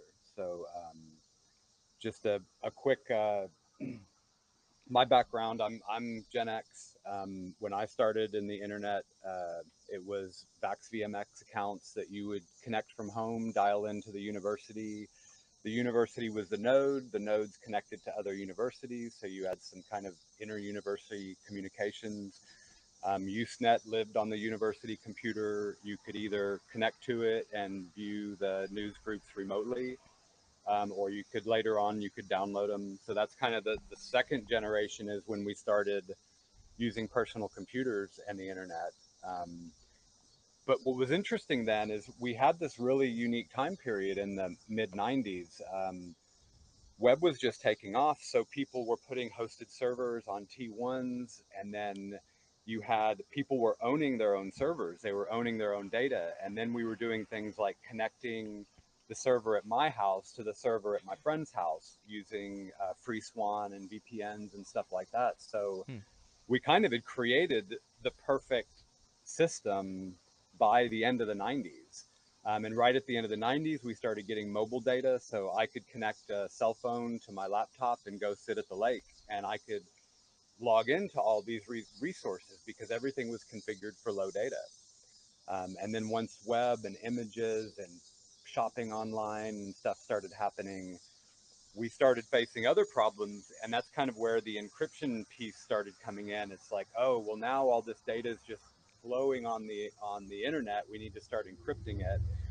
When you encrypt it, you start bringing in, you need more processor on the server side, on the client side, and then you start increasing all of the bandwidth. And now we end up at this kind of where we are now, where the best use of the internet is having a 5G network, and you know everything's configured for a mobile size screen, and you're trusting third parties for everything. Everything from our money to our data to the sites we rely on. I mean, people land in cities and they just expect that Uber's going to work. to get them to their Airbnb that they expect, they'll be able to text the host and get in. And these are all relying on third-party systems. Right. And we can, so yeah, back to the, so that's, yeah, and I guess that's I kind will. of, I'll just mention real quick on relying on the third-party systems. Harkening back to Thane, Riddle, Cloak and Dagger earlier today, and I guess the past couple of weeks, there's been a number of them. These big IT outages, whether it was Starlink or any of the, I guess there were a couple other ones too. I don't remember offhand, but there's been a few big ones. And yeah, relying on those big third-party services. Yeah, that's not swell, but yeah, please go ahead. Yeah. So I'm more like, I guess, high level, especially in the Meshtastic scene. Like I dabble with it, but there's people on the ground definitely doing the good work, and hopefully Thane can chime in later.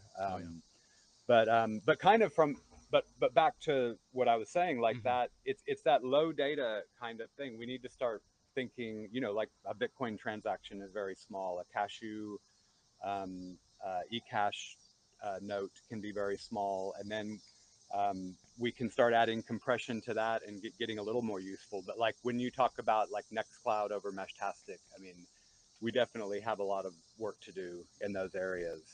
But again, I think we're getting back to the hardware versus software side of it. So on what the second realm can do is start building out alternative versions of everything. From our own computers. And another thing Thane mentioned was like we are relying on, Intel and AMD for our processors, but there are options out there that we can be exploring. We need to be manufacturing our own stuff kind of across the board. Yeah, certainly. And you're right.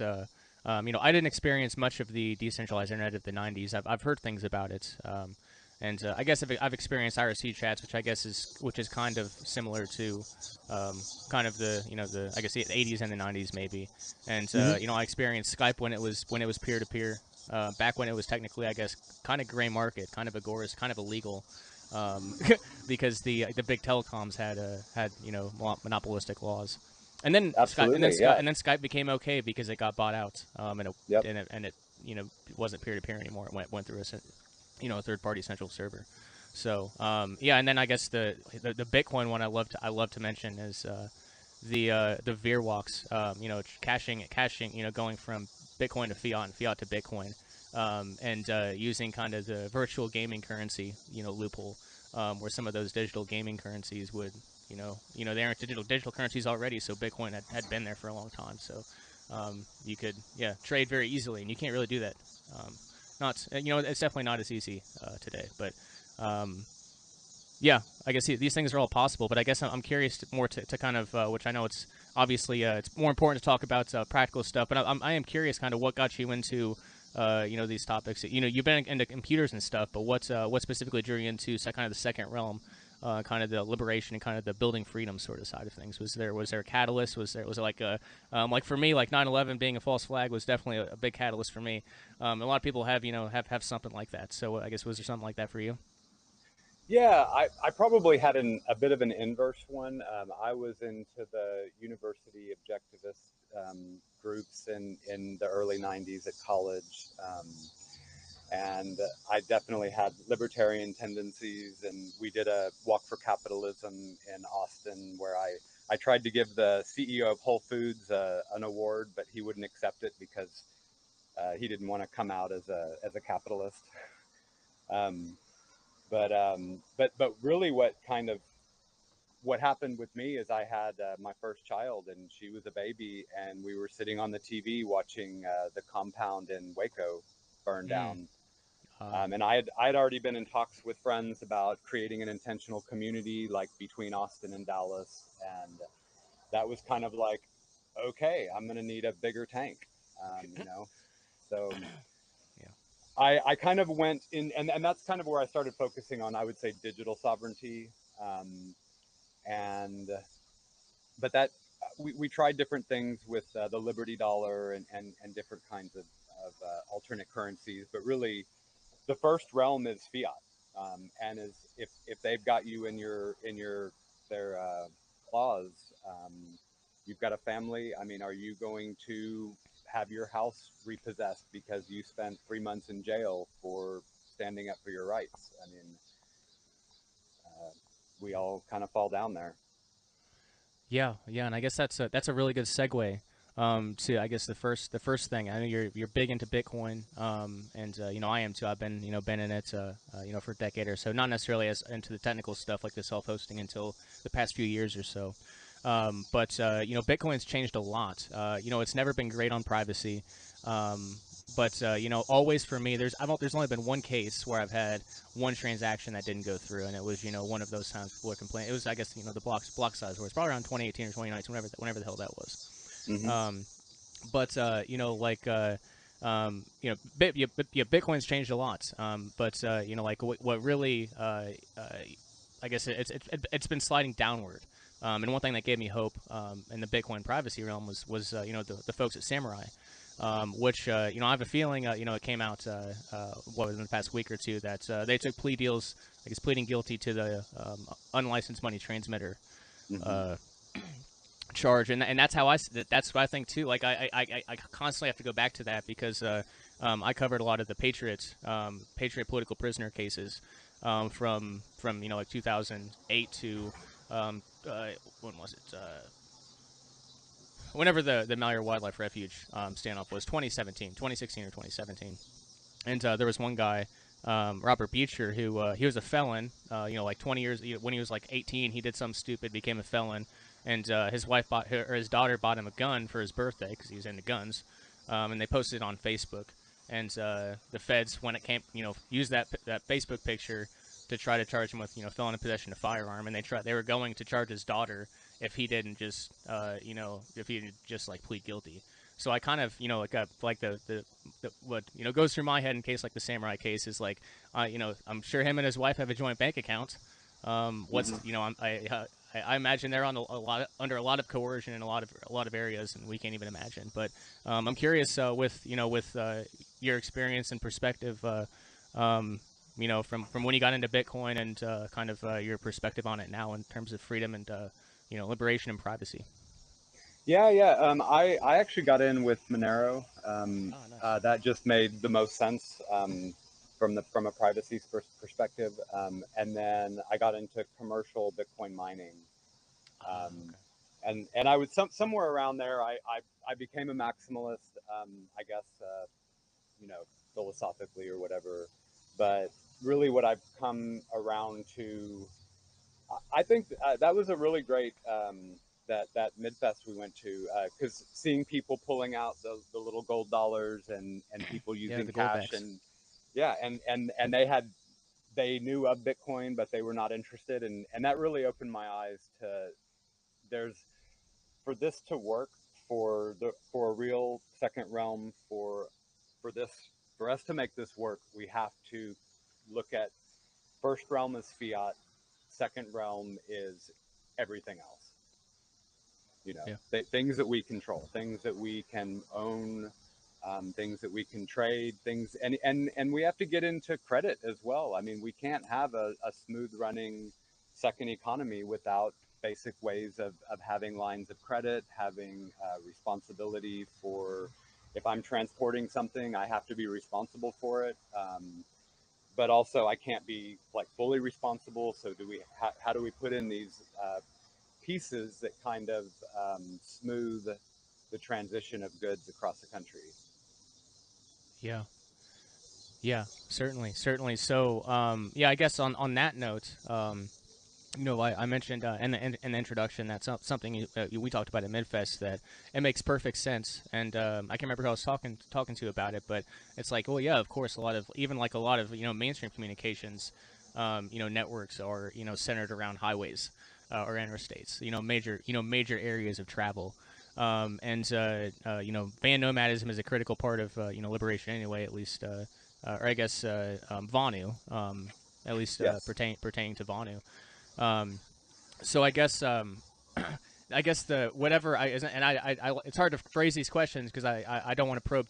I know we can't go too deep into things, but with your line of work, and kind of, I mean, I know you've got some people you're working with, and I actually got to see some of it, getting connected to, I guess, your Meshtastic, group. And it looks like there's a lot of notes. I'll just leave it at that. But could you kind of, I guess, talk a little bit about, like the merging, like the necessary merging of maybe the communications and the transportation and kind of that avenue of thinking? Yeah, so I mean, basically what we're working on is there's the physical network, so we've got transportation routes around the country, but then inside of that we've got our Citadel networks, and then we have just remote outposts where, like, you can park an RV for the night, and it's about getting kind of everybody on the same technology stack, I would say. So we can start with a Bitcoin node. So we've got some base layer, everybody's got the same blockchain. And then we can add layers on top of that, of different forms of communication. And then, there's a lot to it. I don't really know where to start with it. But as far as what another thing we're working on is vehicles and scooters that are carrying Meshtastic, doing a combination of cell phone and Meshtastic, where we can start not only carrying products, but we're, like, as we cross the country, we're carrying data, we're connecting to nodes as we travel down the highway. Like you said, that was kind of a classic. Kind of a data mule capacity. Yep. Yeah. Yep. It takes me back to 2017 Vonu Podcast. Yeah. Yeah. I mean, all this stuff has been talked about for a long time, but I think we're finally getting there. Certainly. Yeah, none of this stuff is new. But I guess the thing that's when Kyle and I got into a lot of this stuff back in 2015 is when we started experimenting with Jitsi, which I use like on a daily basis now. PAZNIA.chat being, but back in 2015 it was not this easy, and that was kind of the complaint for everything. Like Jamin's been working on he's been working with Freedom Box, which I guess he's kind of transitioned over to Nextcloud now. But like a lot of these things have been around for a long time. And whether it's just not good marketing to where no one knows about it and they can't get any funding, or it just these things are fucking complicated, and I forget that too sometimes. It's like like there are real human beings back there, slaving away, doing real hard work trying to figure these things out. These aren't easy problems. Building alternative infrastructure. It's not easy to do when you extort the citizenry, and then fund it out fascistically. I guess it's still not easy to do, but yeah, to bootstrap infrastructure is not easy. And you spoke to capital earlier too. Maybe decentralized capital. Maybe you can speak to that at some point as well. Yeah. But yeah, it was great meeting you, and I've been really enjoying. I had not been exposed to the Second Realm material. Another thing I've done recently is I went over to Europe, and I was meeting with lots of people over there who are trying to do similar things. They are under a lot more pressure than we are right now, unfortunately. Yeah, over in the US for sure. Yeah. But they have a history of it. I mean, they have the parallel polis from '78, and I've heard some of them use the word Second Realm, so it's good to know that it's crossing the pond. Oh well, I think it actually started over maybe in Germany, Berlin, and came over here, and then I think it was actually the inverse. Oh, nice. Okay, yeah, perfect. I'm pretty sure. Yeah, no, like so parallel Polis Prague. I interviewed Uri Badnar, and we have his book listed on the LA Publications site. But it was very interesting timing. I was playing through a video game called Deus Ex. And it's based in Prague, and there was one thing where you basically like hijack a communications network and broadcast propaganda. Good propaganda, kind of what we're doing here on the PAZNIA Radio Network.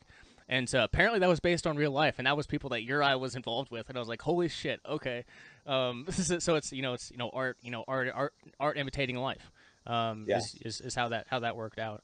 But no, like it's not. I guess the difference is like there's some hardcore conflict But I guess the other shenanigans they did was they went and stole the what was it, like the national flag or something in front of the president or something.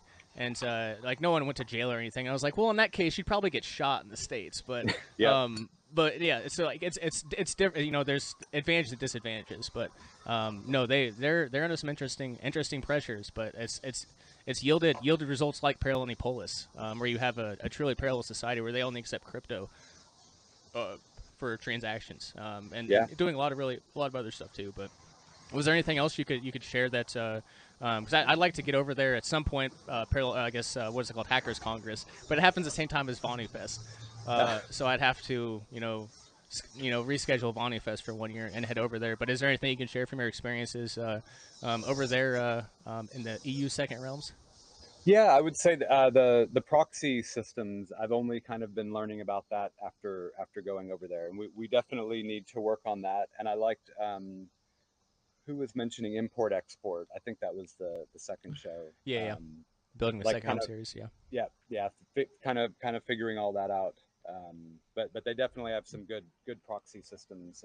There are people who are completely living on crypto. So and businesses too.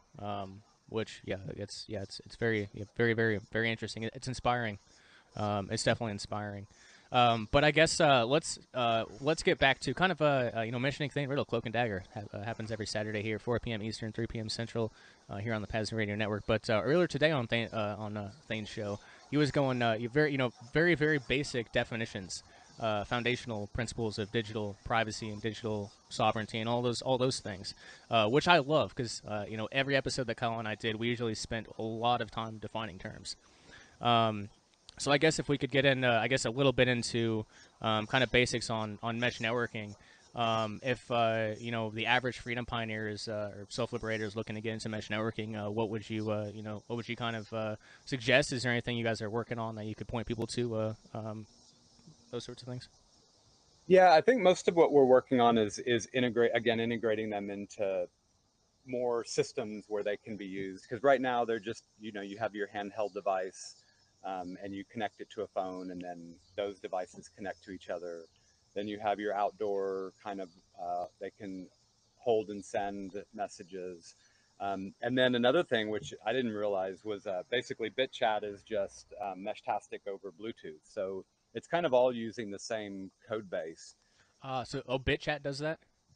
So yeah, well, it's the same kind of the back-end software is the same messaging software, but instead of using Bluetooth to connect to a Meshtastic device, it's just using Bluetooth.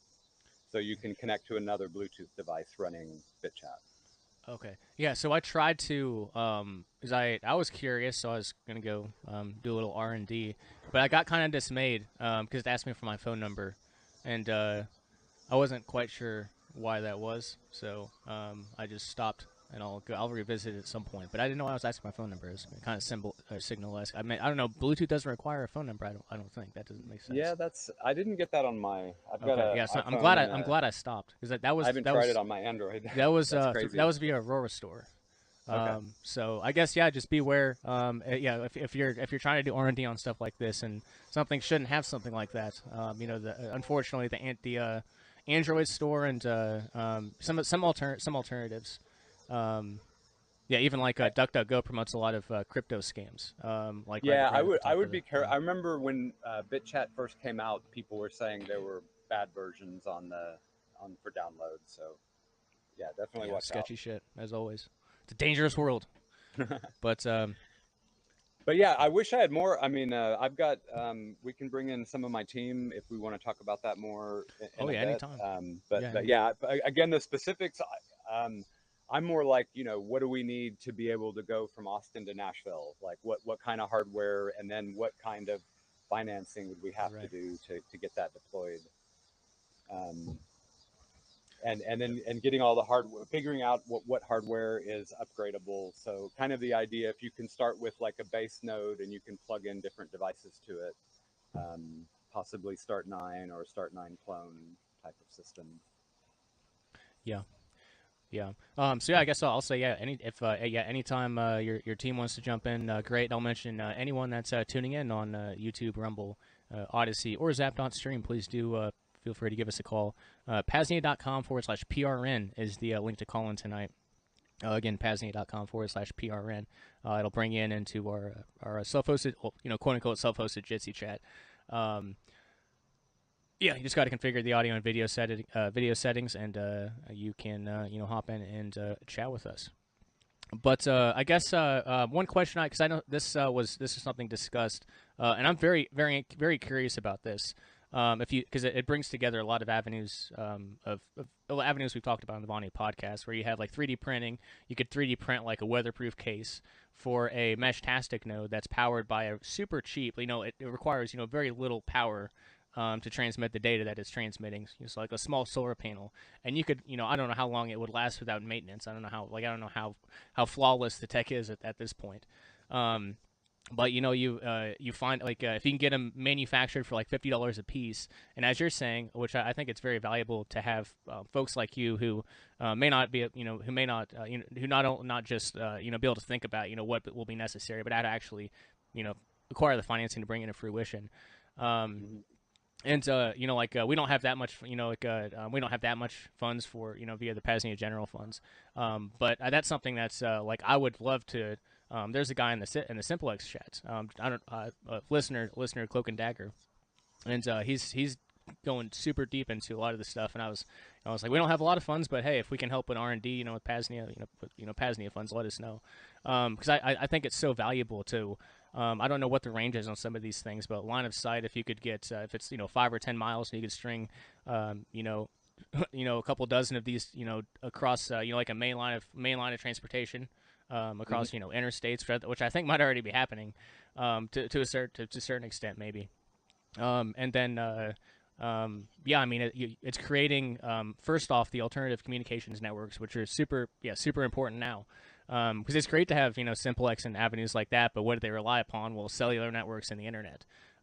So if we need an alternative. So just communications at a base layer, text, audio and text. That's already can be done over mesh networks for sure. And I guess it's just kind of kind of the interconnecting of Meshtastic nodes. I mean, might be multi-purpose ones that might. I don't know how the communication. If you could set up a Meshtastic node that could communicate with the internet, so you could have avenues to actually communicate with the first realm internet if you wanted to, but you could do it in kind of a decentralized manner. Of course, this is going to slow down speed and such, but that's fine for very many cases other than like video streaming and what we're doing right now. I guess any thoughts on all those ramblings? Absolutely. Yeah. It's you can definitely, I mean, that's one of the ideas, was have the Meshtastic to internet kind of interchange, and be able to have like backbones across the internet. That's all doable. There's lots of small, like people send Bitcoin transactions over ham radios and stuff, but it's really about like what's the, not killer app, but like what's the thing that's going to get these in enough houses and businesses to be able to be an effective backup communication. And so one of the things we're working on is like application specific nodes. So like maybe a convenience store has a alternate payment system where they've got a Bitcoin node that has a Meshtastic antenna on the roof. And then if you've got those up on, once you spread those out to the other convenience stores, and then, you've got half of Houston covered. Yeah. And this is even much easier. Like I think in terms of like long distances, because I'm out in a 22-acre homestead in the middle of nowhere. So I'm thinking large distances. I don't even think of Vonu in cities that much. But yeah, to do this in cities would not be that hard. I guess to cover like the entirety of, as you say, Houston. So the city folks definitely have an advantage here. Definitely have an advantage. But back to the rural folks, I mean, like really, that's my true passion, because like everything you need where you are, if I'm driving by your house, I can be bringing stuff from the other citadels. And you mentioned financing, like if everybody's working together on this stuff, like financing is really not an issue, because again, that's our fiat brains going like, how do we pay for it? Yeah, so I guess just speaking speaking live on air about collaborations.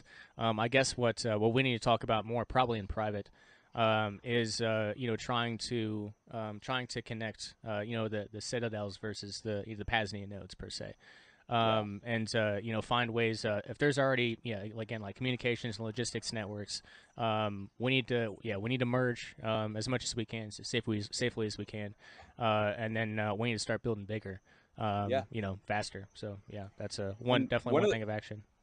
One of the things I want everybody to start doing is just look at what you need to live. I mean, look at everyone's been looking at their food sources, but I just had to go to Lowe's and get water softener. So now the Lowe's AI license plate thing has reported to the state police that I just went to Lowe's to get water softener. It's like, where's Sovereign Salt, the company that is procuring salt on a Bitcoin standard, delivering it to my house, like every little thing we need to be looking into how do we source these things alternatively.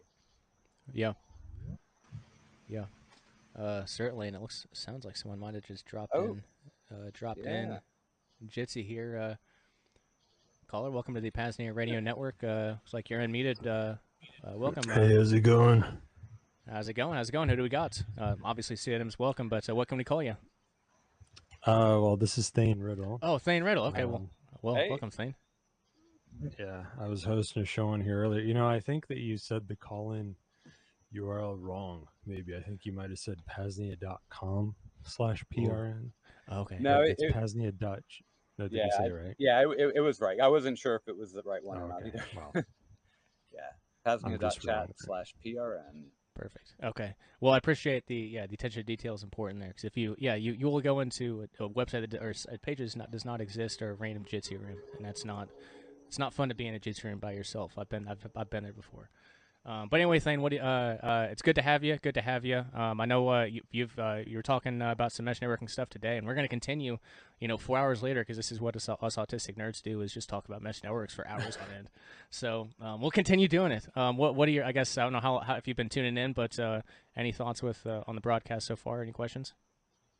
Well, shit, I don't know if this is a good time to interrupt or what, but yeah, I've been listening a little bit. So your thing is Meshtastic, right? Yeah. So, and isn't the way Meshtastic works, just like every node that gets some data relays it? Yes. So I feel like, what do you think about Reticulum? I've messed with it. We've looked at it a little bit. I've heard good things about it. Somebody asked about it in the chat earlier, so it's commonly asked about. What do you think? I just feel like Reticulum's more. See, I was into Meshtastic a few years ago too, but since I discovered Reticulum, I definitely prefer it because it seems more efficient. Like it's about routing the data to where it needs to go. Like with Meshtastic, every node just sort of blindly relays everything that it receives, which doesn't seem efficient to me. And have you thought about monetizing mesh networks at all? Absolutely. Kind of one of the plans would be where you attach a payment to your packet, basically, and that's how it's effectively routed. Yeah, maybe there could even be like a onion routing where there's a little payment with each layer or something. Yeah. I've asked my experts to join, but we'll see if they come on. Gotcha. Yeah, it is a Saturday evening. Yeah. Yeah, I've been much more passionate about the physical infrastructure part lately, I must admit. Gotcha. And that's the is there like a word for your network for you guys? Well, we've I guess loosely called the Meshtadel. It's basically a mesh network of citadels, and we just had a big meetup last weekend. I wasn't able to make it, but there's a lot of good work going on. Yeah. Yeah, that's cool. I wasn't trying to really interrupt your interview. I was just That's all right. Note that we just kind of finished and we just kind of finished up, and this is the I guess the cool part is hopefully more collaboration, because he's got like him and Dick Greaser have lots of inroads into the Bitcoin meetups, big and small, and then kind of the the Citadel sort of Bitcoiner types. So we're definitely it's definitely a collaboration opportunity for the PAZNIA network, and a really good one, because there's Well, yeah, and back to the Midfest stuff. I mean, it's like we need hubs and citadels and intentional communities and co-working spaces and cottage industries and farmers and ranchers. Like, we're all on the same mission, and so this is a big collaboration. Yeah, I think there's huge potential for tokenizing mesh networking in some way. I'm not exactly sure how. It was really my friend gave me the idea. It's one of the people talking in the PAZNIA Anti-National Security Agency of like, I don't know, taking something like Reticulum and then building like a chainless token with like a hollow chain or something. But now I've heard a rumor that the Reticulum people were always had monetization in mind. They're just sort of like putting it off. So I don't know what's going to happen, but it's a big deal, whatever it is. I mean, it would be nice if somebody, like when Jack Dorsey pushes something, like it gets lots of traction. This is a serious issue. I mean, everyone's talked about it, and no one is really doing anything about it. But I think that might actually be changing, because it's coming into my purview. So obviously, we've talked, like I mentioned earlier, we've talked about mesh networking on the Vonu podcast for at least 8 years now. So it's not, I guess it's not a new topic for me, but it was never actually something that you could do, or that seemed possible until now. Things had to get, I don't know, technology had to get to a certain point. 3D printing had to get to a certain point. The efficiency of solar panels, if we're talking about these, off-grid, mesh networks, or whatever. But yeah, I think it's getting a lot of attention, and like anywhere I look, whether it's on the PAZNIA Simplex chat, or just in the general technology chats, or on places like what's the Hack Liberty forum. There's a lot of off-grid homesteaders there, and they're doing a lot of experimentation with mesh networking right now too. There's good stuff on this, on a lot of good R&D everywhere. But I know there's probably I don't know. We're at a good point where a practical solution is really possible. So it's good it's good you guys are connected now. Hopefully your folks are able to join at some point here soon. And anyone else, PAZNIA.chat/PRN is the link if you want to hop in and talk to me, Shadrach, and Thane Riddle, host of Cloak and Dagger here on the PAZNIA Radio Network. But Thane, any other thoughts while you're here, brother? Are you doing anything cool besides mesh networking, like distributed data storage? We've touched on that. We've had interest from different people, like in different industries that rely on that. Again, I think that's when it's going to become important, is when it's important to film companies and music people who are storing and releasing music. I think there's lots of, I mean, we've definitely played around with different models, but not me personally. Yeah, and I guess it's kind of connected to the data mule thing, or as I would call that a digital drop, I guess. But yeah, I think there's definitely potential there. And well, something I've been keeping my eye on is the Femtostar satellite network. Yeah, I heard you mention that. Yeah. Oh, you're listening to my show. Oh, I did. Femtostar. I mean, it's not decentralized, but it's kind of a legal, what we call legal interstice thing, because you can't make a decentralized satellite network legally. You have to kill all the military and police first, or at least enough of them for them to give up. But as it stands now, it's an attempt to make a legally viable satellite network that will be anonymous and stuff. Like the satellites can't tell where the terminals are, and you pay with anonymous tokens. Wow.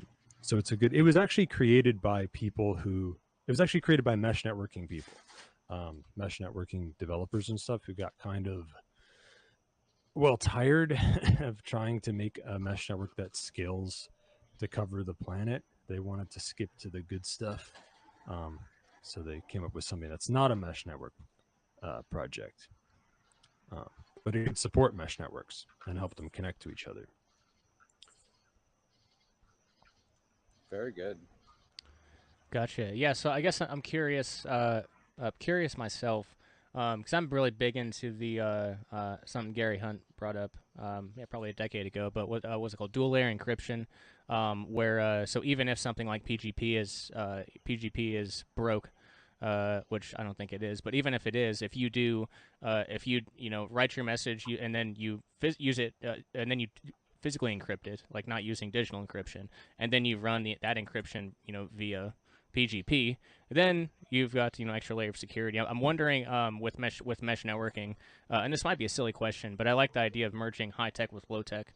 But is there any potential or I guess maybe use at all? I don't know, from going from Meshtastic to shortwave, or I don't know, could you Meshtastic to AM or FM? I guess I just don't know. I don't know what the range of transmission is with Meshtastic, but yeah, any thoughts? I mean, I'm sure you could. It'd really be about data compression and how much could you get across those, because shortwave, you're talking about whistles and beeps. Meshtastic are small packets of data. Gotcha. Now, I was under the impression that Meshtastic was a LoRa specific protocol. Is that right? I believe so.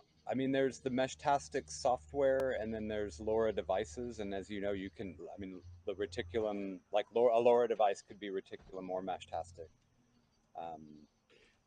Yeah, I thought Meshtastic was specifically for LoRa devices, whereas reticulum is agnostic to the data link layer. It could be anything. It could be LoRa, Ethernet, satellites, whatever. So I guess if the question is, can you do Meshtastic over shortwave? I think the answer, if I understand correctly, would be no, because Meshtastic is LoRa, which is specific frequencies that aren't. What about reticulum then? Maybe not Meshtastic specifically, but mesh networking. Yeah. And I'm showing for the video viewers on I guess YouTube, Odyssey, Zap.stream, or Rumble. I've got a couple little Heltec devices here for Meshtastic, and then actually the one that you gave me, Shadrach, here at Midfest, which I think these are both LoRa Meshtastic specific right now, but I'm sure they could be modified for. They could be modified, but I don't know. Yeah, cool, so cool devices, MQTT is Meshtastic over internet, so it's got to have something. Yeah, I guess Meshtastic at least has internet bridges. See, it's been a while since I. Yeah, that's the way I've thought about it, is Meshtastic bridges. So yeah, I don't think that's what I don't understand the actual implementation. I see what you mean. But, yeah, I mean, you could bridge anything with anything, really. Just is it worth it? Do we need to reach our friends on shortwave radio? No, it's not 1990s Bill Cooper era. Probably not. But I would like to just out of it'd be cool just to be able to operate off shortwave radio and to get a movement of folks on shortwave. I think it'd be cool. I think there's totally reason to use shortwave radio. The reason is that I like it. The reason is that it has really long range with hardware that anyone can get their hands on. The thing with shortwave radio is that it's regulated. So you have two options. One is to break the law, and the other, you have more than two options. Well, yeah, one is to break the law. The other is legal interstices. And then there's a gray area in between frequencies, like shortwave frequencies. However, we can use steganography to conceal that we're using encryption. So, yeah, I think from a technical standpoint, there's plenty of reason to pursue shortwave, because Okay, I like this. any old idiot can get shortwave radios and transmit a really long distance. So it could have a lot of applications for connecting local mesh nets. Like, for example, LoRa, it's not a big range, but shortwave can reach across oceans. Yeah, so if you go from Meshtastic, if you go Meshtastic to shortwave, and then from shortwave to Meshtastic, no, like I like this, and it just kind of I've wanted to look into like the pirate AM/FM. I'm gonna start recruiting people to become radio pirates for the PAZNIA radio network. When I get the financials figured out, like if I can get like a $500 donation, we'll send you an AM/FM transmitter, and you just gotta like basically rebroadcast PAZNIA radio network streams on. We do not recommend.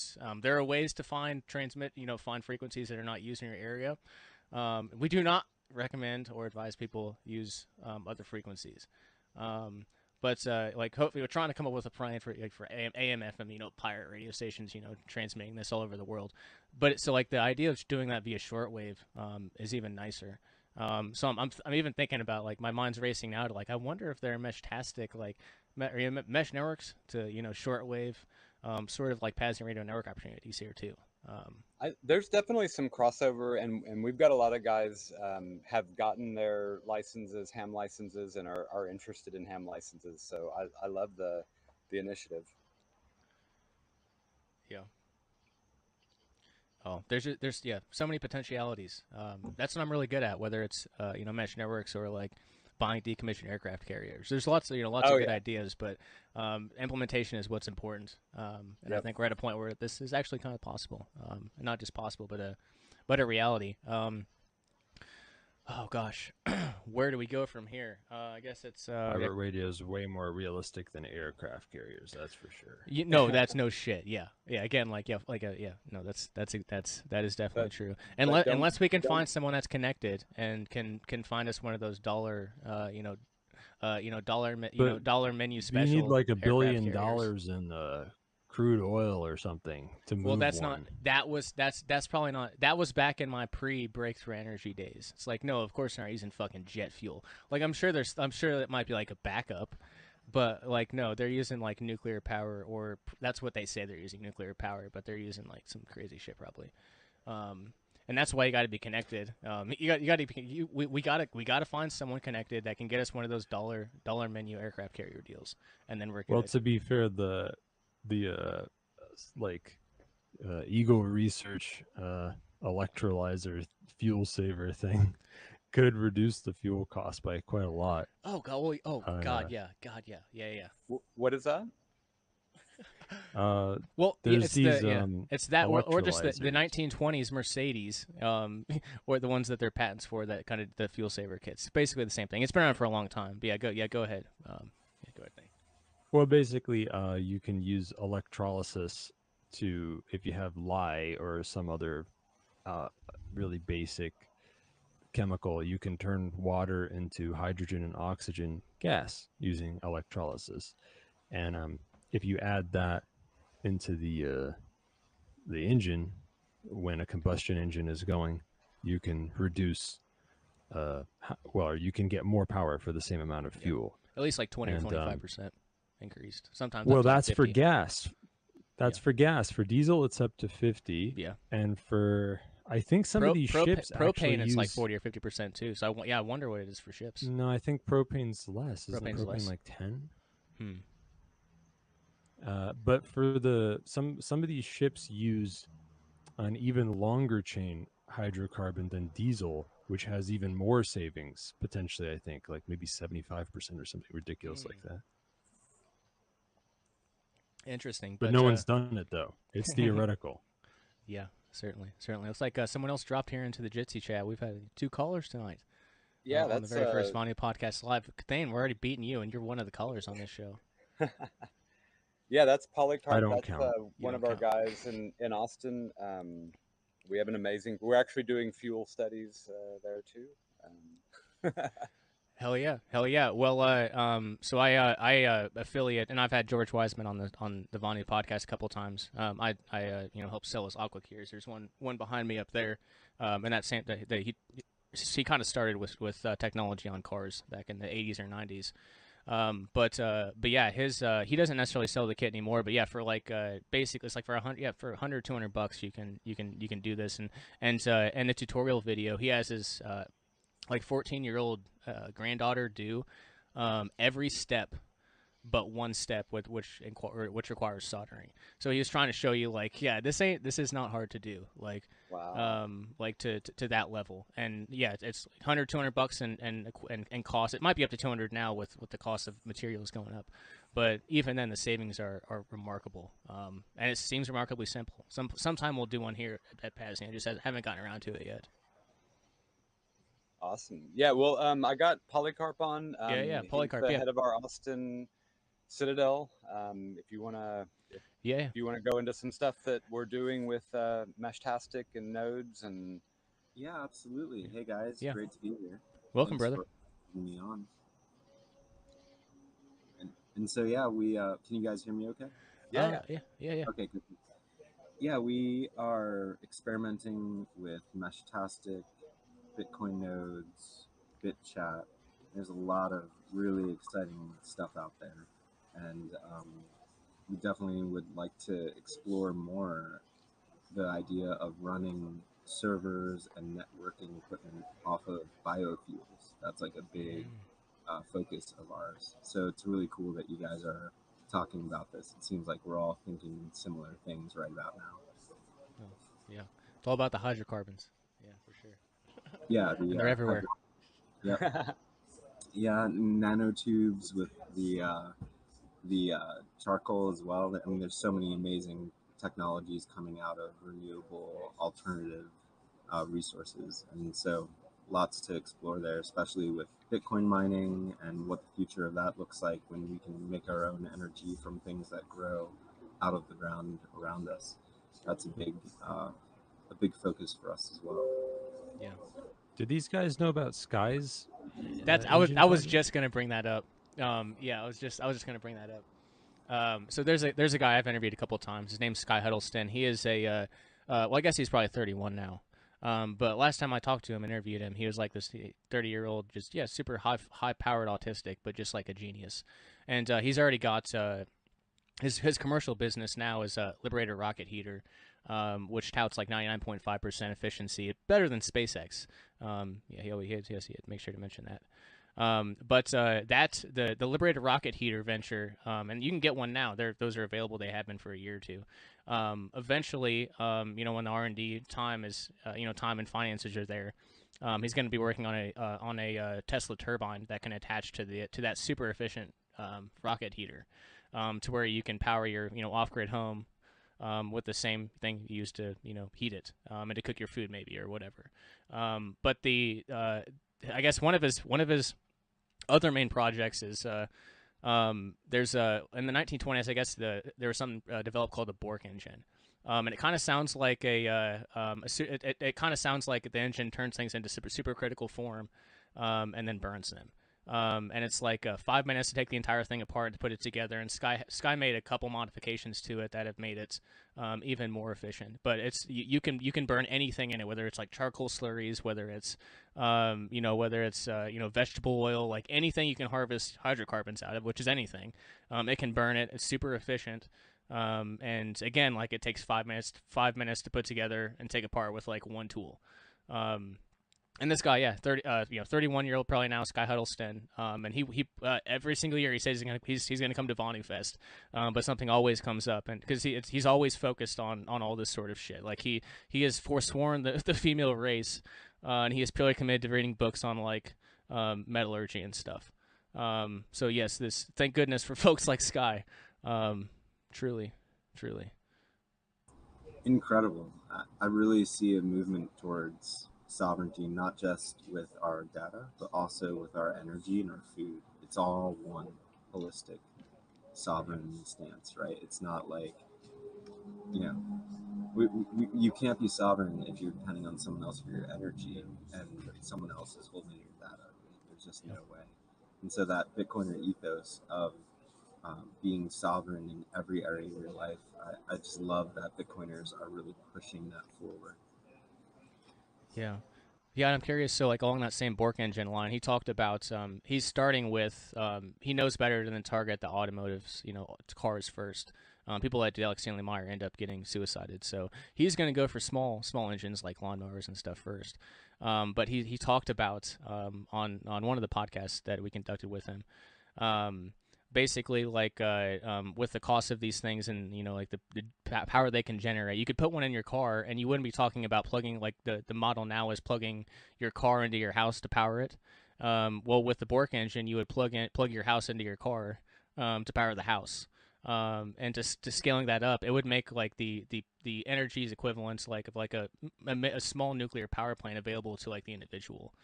So I brought this up to one of my colleagues in the past who was big into Bitcoin mining, and I would love to get your guys' thoughts since you're much more into this than I am. But what if what impact would that have on Bitcoin mining if some sort of like breakthrough, like, and I say like breakthrough energy, not in the sense of like free, like the one of the common retorts is free. Nothing's free. We're Austrian economists, free market anarchist types here. So nothing's free, but at the same time, it's a crazy potentiality, and one that I don't think is very far out of range. So like, what do you think about like some of these super radical energy possibilities and their impact on Bitcoin mining? I really see it as the impact of Bitcoin mining on the energy. The more this stuff comes out, the more people will be using excess energy to mine Bitcoin. You turn your energy into Bitcoin and then it stays in stasis forever. I mean, that's a miracle. Yeah. I mean, wouldn't the difficulty just go up if the hash rate went up? Isn't that the way it works? It would, but then anybody paying 9 cents a kilowatt is going to be turning it off. So, it's going to level out and it'll be renewable energies running the Bitcoin network. I think something that a lot of people fail to consider with free energy is available energy. That's really the big bottleneck. Is you can have something that creates energy, but how do you get it 200 miles away where it needs to be consumed? Mm-hmm. Right? And so that available energy is really what I think Bitcoin is unlocking, because now we have energy in the middle of nowhere at a gas well and it's just being burned off. But thanks to Bitcoin mining, now you can capture that value. And there's a lot of things that we spend on energy, like drying our clothing, right? We have clothing dryers that consume massive amounts of energy. Absolutely. Chemical plants rely on heat to transform chemicals, and we're just pumping it out into the air from Bitcoin mines. Yeah, I mean, right. We haven't even started recapturing any of this stuff. Bingo. Yeah. I think the hash rate from the clothing dryers and the renewables in that way is going to absolutely overshadow the mining from big box miners. I don't think that data center mining is really the future. It's finding all of these, stranded energy sources and really utilizing them, or replacing heating elements with Bitcoin miners everywhere in everything that we can think of. I can see the big mines like stabilizing the grid, but that's all a bit of a scam too. So. Yeah. Yeah. I recently heard something on a show about somebody's building something to do cooling with mining. That's our friend Carl. Yeah. He's a good friend of ours. Crazy Carl or Crazy something. Carl, yeah. They were on Ungovernable Misfits. Yeah, I heard that's where. Good friends of ours. That's all part of the Meshtadel community. We're getting crossover. Yeah. Well, what does Polycarp think about reticulum? Have you experimented with reticulum? I haven't. No. I've heard about it, but I haven't done a deep dive on it yet. I just feel like reticulum is better than all this Meshtastic crap you losers are doing. I thought Meshtastic was cool a few years ago, but like, it's just LoRa, and every LoRa node relays everything it's getting. It's so yesteryear. Reticulum's where it's at. You can use that over anything. It finds a good what's route. what's the footprint? I mean, what's the user base of Reticulum versus Meshtastic though? I mean, I see I Meshtastic suspect nodes it's everywhere. smaller. Yeah, I it is suspect smaller. it's smaller. Yeah. So yeah, I mean that's one. I guess that's one argument for Meshtastic is there's more. But like shit, I mean it's not like Meshtastic's that popular, right? But I mean, Meshtastic taken over Austin. If you come to Austin and turn on your Meshtastic, you will connect with like 40 peers immediately. And okay, that's pretty cool. Yeah, so that's what I saw connecting with Shadrach at Midfest. He gave me one of his little nodes, and going through the Ghost phone on the Meshtastic app, it's like there's a pretty large network. It's impressive. And I'm not in Austin. It wasn't in Austin, but I'm not going to say where. But there's in cities. And even I get a message a week from someone flying over my house. That's awesome. Really? Okay. So they can connect to your Meshtastic from Meshtastic node from a plane, or your yep. Maybe we just need to bridge Meshtastic with Reticulum, and it would be good if you could use the same LoRa node to do both. It might require custom firmware though. Sure, or two. I mean, they're cheap. You could just plug two into USB of into course, your that's node. the easy way. Yeah. Yeah, but amazing. You mentioned firmware earlier on your show, Thane, and that's like another thing. We're exploring using different CPUs and stuff to stay open source. And right, I heard you talking about CPUs or like open CPUs. Maybe it almost seemed like you were hinting at. Well, Polyzon, is it? What's the one y'all are looking at? Poly. For I might have missed. Is it RISC-V? It was maybe it was the RISC ones. Oh, RISC-V. Yeah. Alternate open source CPU, get more open source architecture. Yeah, the RISC I was talking about that. It's included with the framework laptops. So if anyone wants to start developing on RISC-V, I highly recommend buying a framework. Awesome. Is framework the name of the company or the laptop? Both. Oh, that's cool. Yeah, on my show today, I talked about Pine 64 RISC-V SBCs, but it sounds like what you're talking about is probably easier to work with. Going back to Meshtastic, one of the issues that you run into with Meshtastic is if there are too many people sending messages, the network really drowns out. You can't get your message through if everyone is texting, and there becomes a lot of noise between all of the nodes. Yeah, so one of the reasons why the Bitcoin network is so important to mesh networks is the Bitcoin nodes themselves could be the ones that route the traffic, solving the mesh network overloading problem. If you had clusters of nodes together and they routed traffic, you would be able to hop clusters rather than hopping individual devices. And Bitcoin is the only distributed nodal network that's open source and permissionless that we found that we can use as a backbone for building a true global mesh network. Yeah, this is good. I'm curious your thoughts, Thane, because I know you're into the monetized mesh networking stuff, but I don't. You aren't thinking about Bitcoin as the solution for this, are you? Well, at least not initially. Well, I think there's definitely potential to monetize mesh networks with blockchain-based cryptocurrencies, which include Bitcoin, maybe with Lightning or something. Yeah.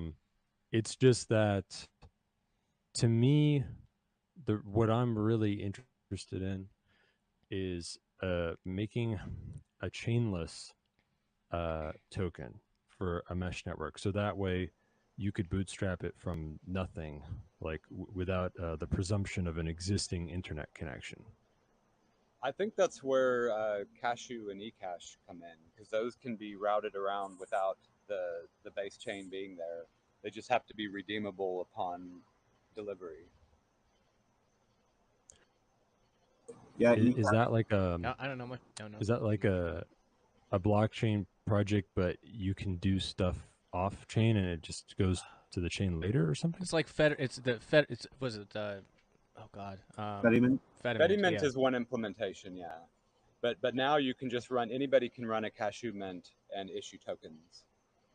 Here in Austin, we have a food truck that is off-grid, and it's kind of a picture of what it looks like to live off the Bitcoin standard. And we allow people to mint eCash from the food truck website to then pay off-grid, peer-to-peer at the location. eCash is extremely powerful, and it's great for Bitcoin. It's a privacy and scaling solution, in my opinion. I'm definitely gonna have to look into that. Yeah, this is interesting. So that was Cashew, is which was the what you're mentioning? Cashew. Yeah, if you go to k.l484.com, you'll see at the bottom you can click the mint cashew token button and mint eCash on our mint. And earlier you talked about an incentivized mesh network. I believe that eCash, Bitcoin eCash specifically, is the holy grail for scaling a mesh network, because you could theoretically pair eCash with data. So everything is kind of like sending a letter in the mail. You go to the post office, pay 25 cents, send the letter. And so in this new mesh network of Bitcoin, you would essentially send data, and the sending of the data and the receiving of the data is also a financial settlement at the same time. This does two things. One, it makes the new internet that we're building on Bitcoin AI proof. If AI has to have a cash balance to attack networks, it's limited by how much Bitcoin it has, the ultimate limiting factor. It wouldn't bother me if it cost me a penny to log into my email, but it would totally prevent AI from being able to do that. And so that's the one thing. The second thing is the incentivization of the network. If you don't get any type of reward for hosting an antenna on top of your home, then you're probably not going to do it. But if you could put an antenna on top of your home in a tree, and all day you're just pulling Bitcoin out of the air by relaying data to its destination and taking a fraction of a penny via eCash, that would cause a worldwide mesh network to pop up in record time. Everyone would want to be actually getting Bitcoin for the work of relaying data to your neighbor. Yeah, this is we're on the same page there. This is what I'm talking about all the time. It's the only way to fix the internet. AI is going to change everything, and right now it's kind of on a leash.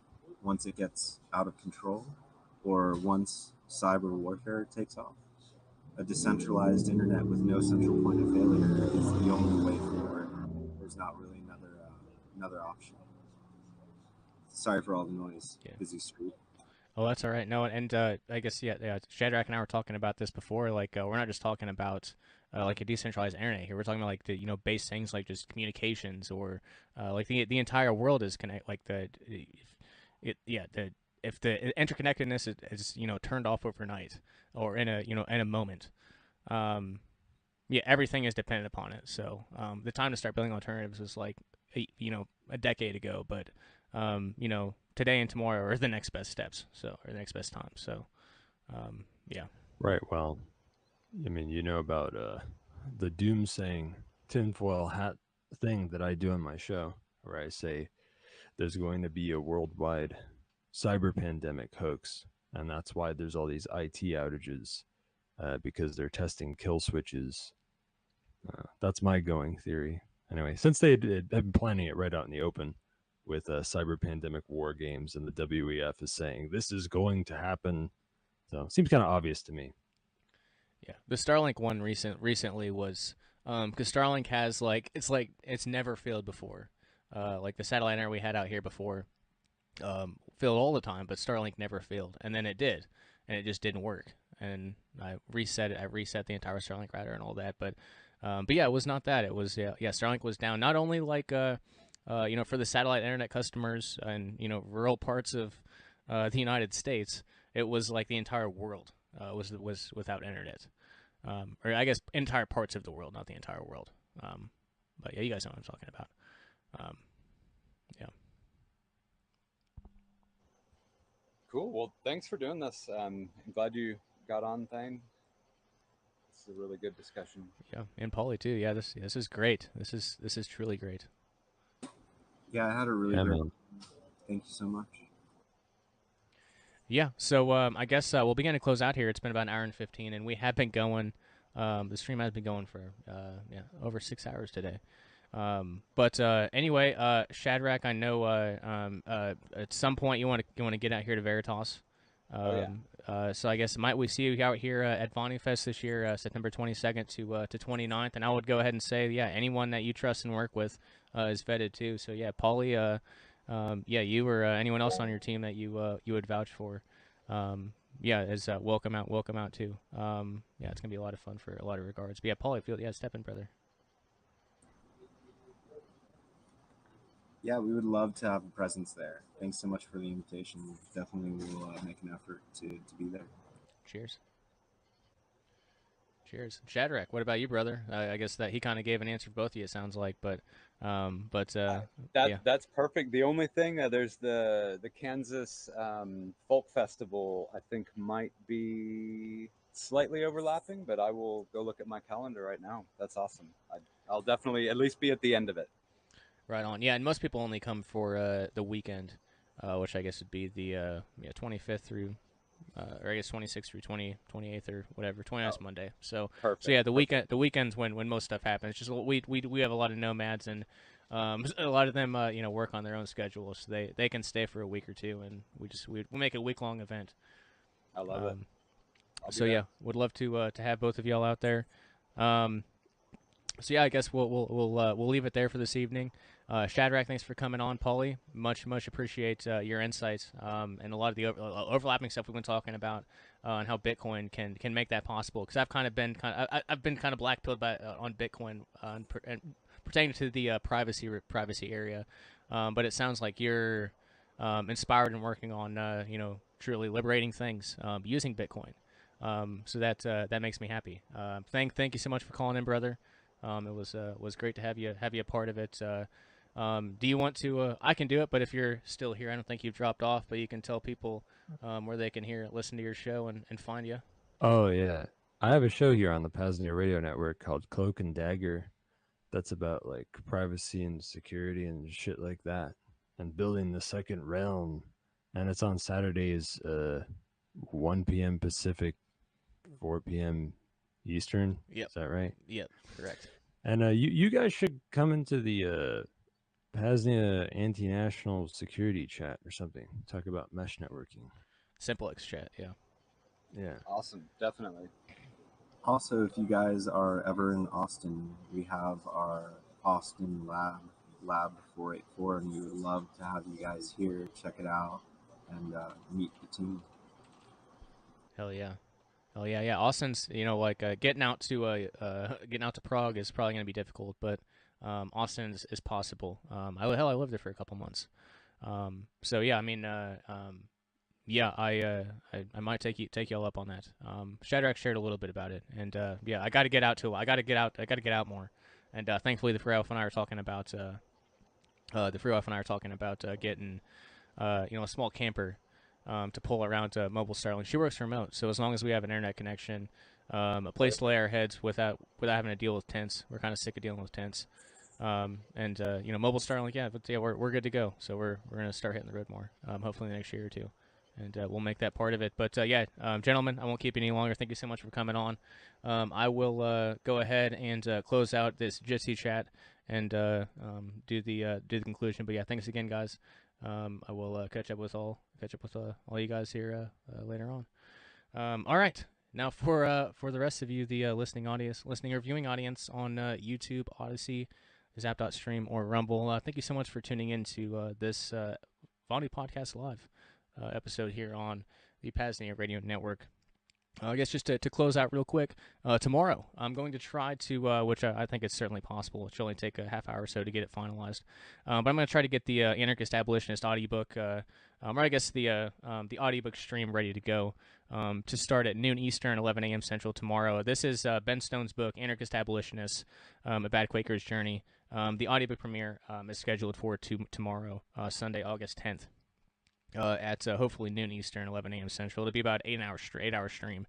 So I'm trying to get it up 10 or 11 a.m. Central Time, hopefully. But it might be a little later. We will see. Then we'll be live again here on the PAZNIA Radio Network, Monday, August 11th, for the relaunch of Anarchy Radio with Phoenix Aurora. He'll play some damn good music and give you an entertaining time. And then, this Saturday, as Thane told you, Cloak and Dagger. We'll be back 4 p.m. Eastern, 3 p.m. Central. PAZNIA.com/radio is the main link for all things PAZNIA Radio Network. You can view the full schedule. You can find the link to join our SimpleX channel. You can find ways to donate, ways to reach out, and much more. Got about 5 minutes here to close out for the stream, but I'm done for right now. So much appreciate all you guys tuning in. And we will go ahead and close this out until Monday. Cheers, guys. You're listening to the PAZNIA Radio Network.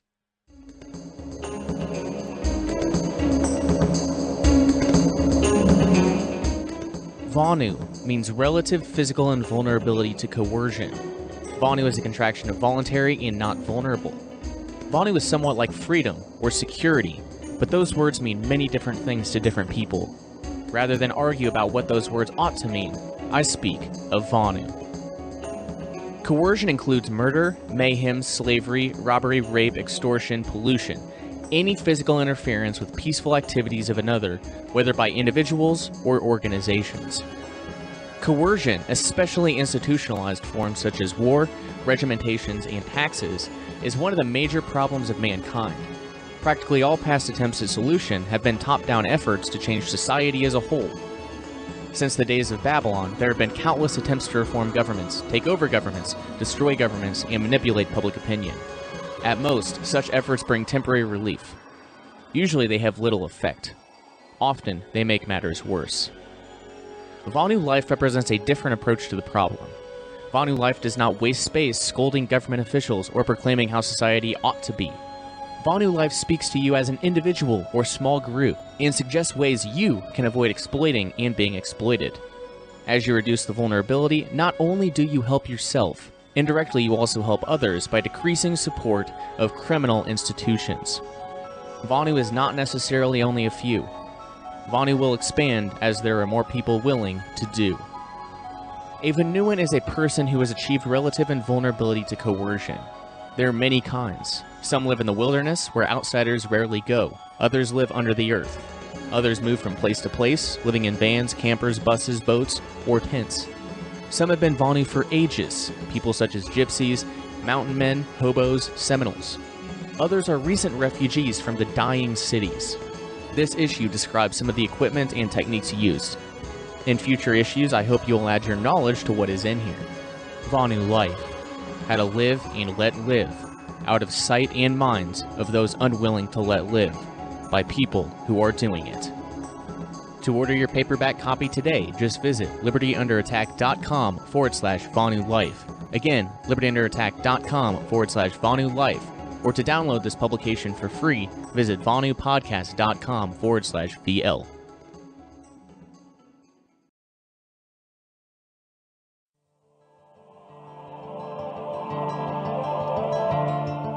Now that the technological foundation is laid for the PAZNIA radio network, we are now ready to start building out a regular, and more frequent transmission schedule of self-liberational media.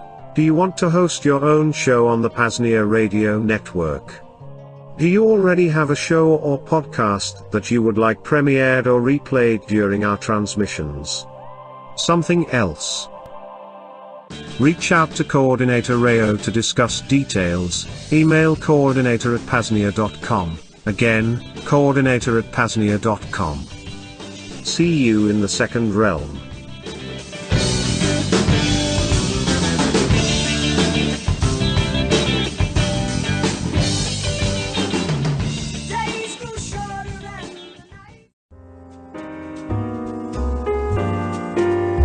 While infrastructure costs for the PAZNIA radio network aren't exorbitant now, there are some costs.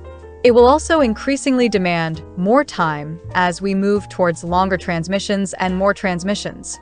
If you'd like to help cover current costs and even the expansion of our efforts, please visit PAZNIA.com/shop.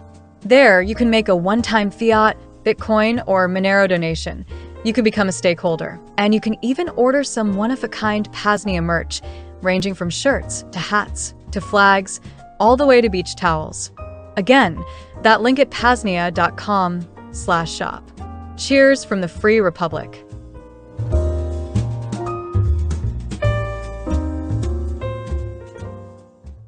You've just heard a transmission of the PAZNIA radio network, the entertainment and propaganda arm of the Free Republic of PAZNIA, a public service of the PAZNIA Free Press. Long live the Second Realm. The following is an audiobook teaser from the book, Second Realm Anthology, published by Liberty Under Attack Publications.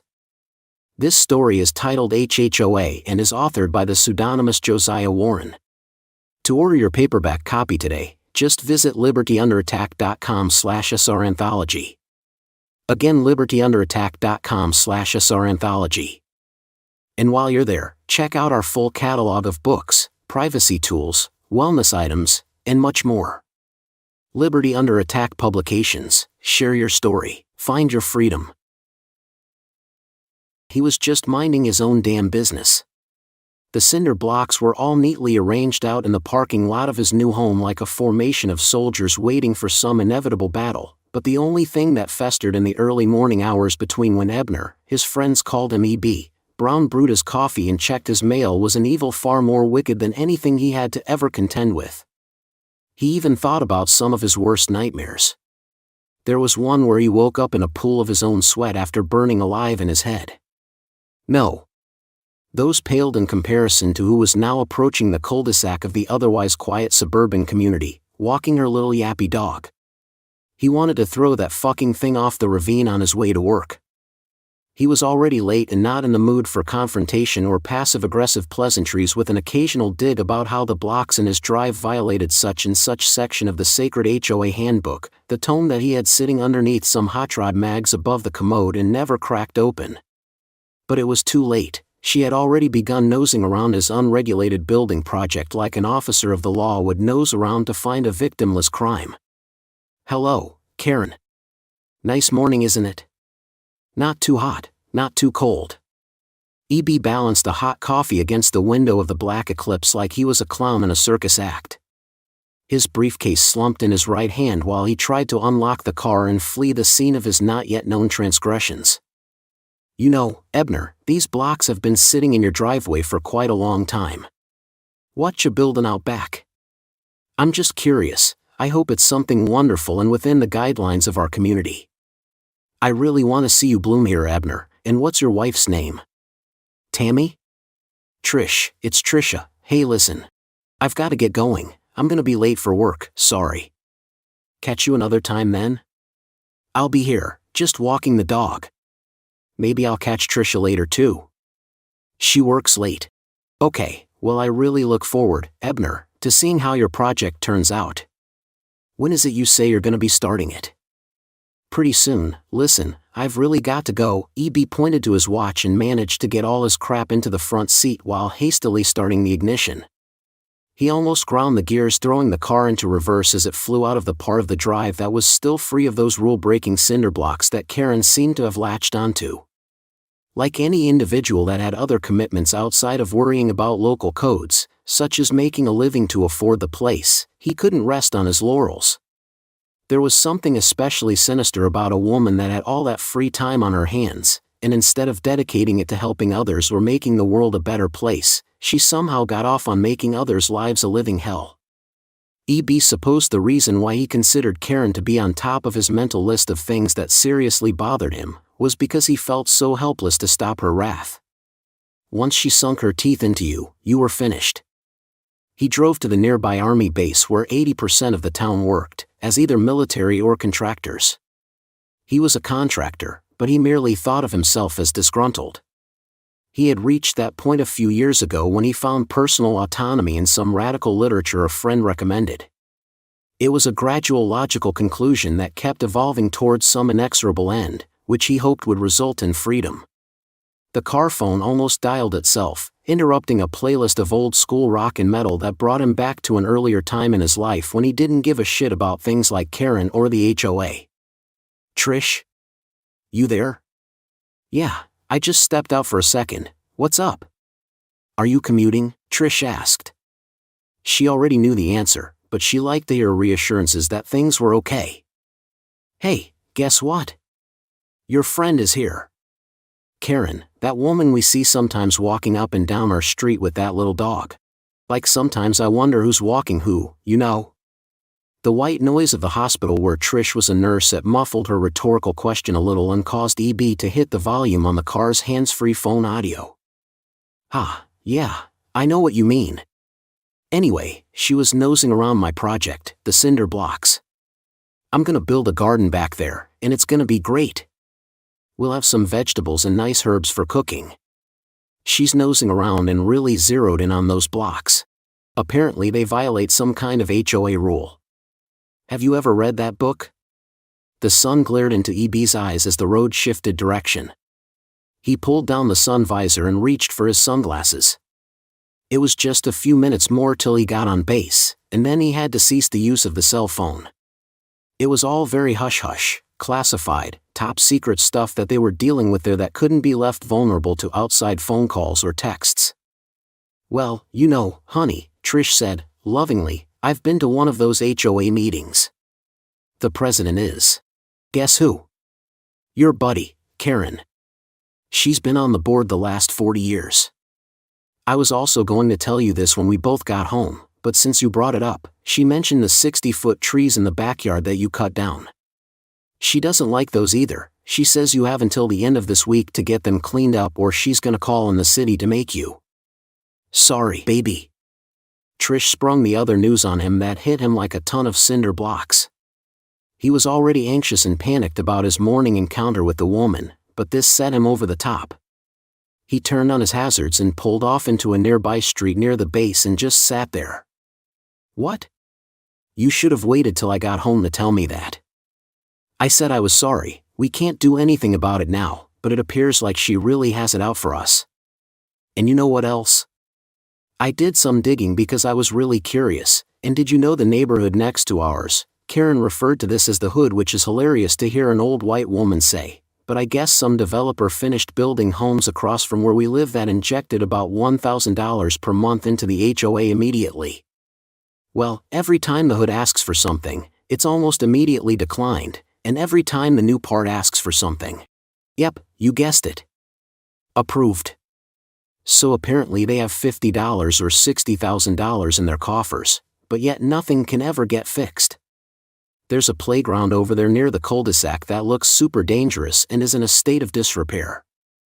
That's great, honey, but that's not gonna get Karen off our backs. We need some kind of plan, but I can't think of any. You know it will be a cold day in hell before I comply with her or any of those old decrepit, idle, middle-class board members. They have so much time on their hands. God, if I only had a fraction of that time, I'd be off fishing. Okay, I gotta go, babe. I'll call you as soon as I can after work, okay? Okay, baby. I love you. Love you too. Have a good day. Bye. EB hit the hang-up button on the steering wheel that sent him back into old-school metal tracks that made him want to hit the gas in the opposite direction and see how far he could get until the needle on the gas gauge hit E.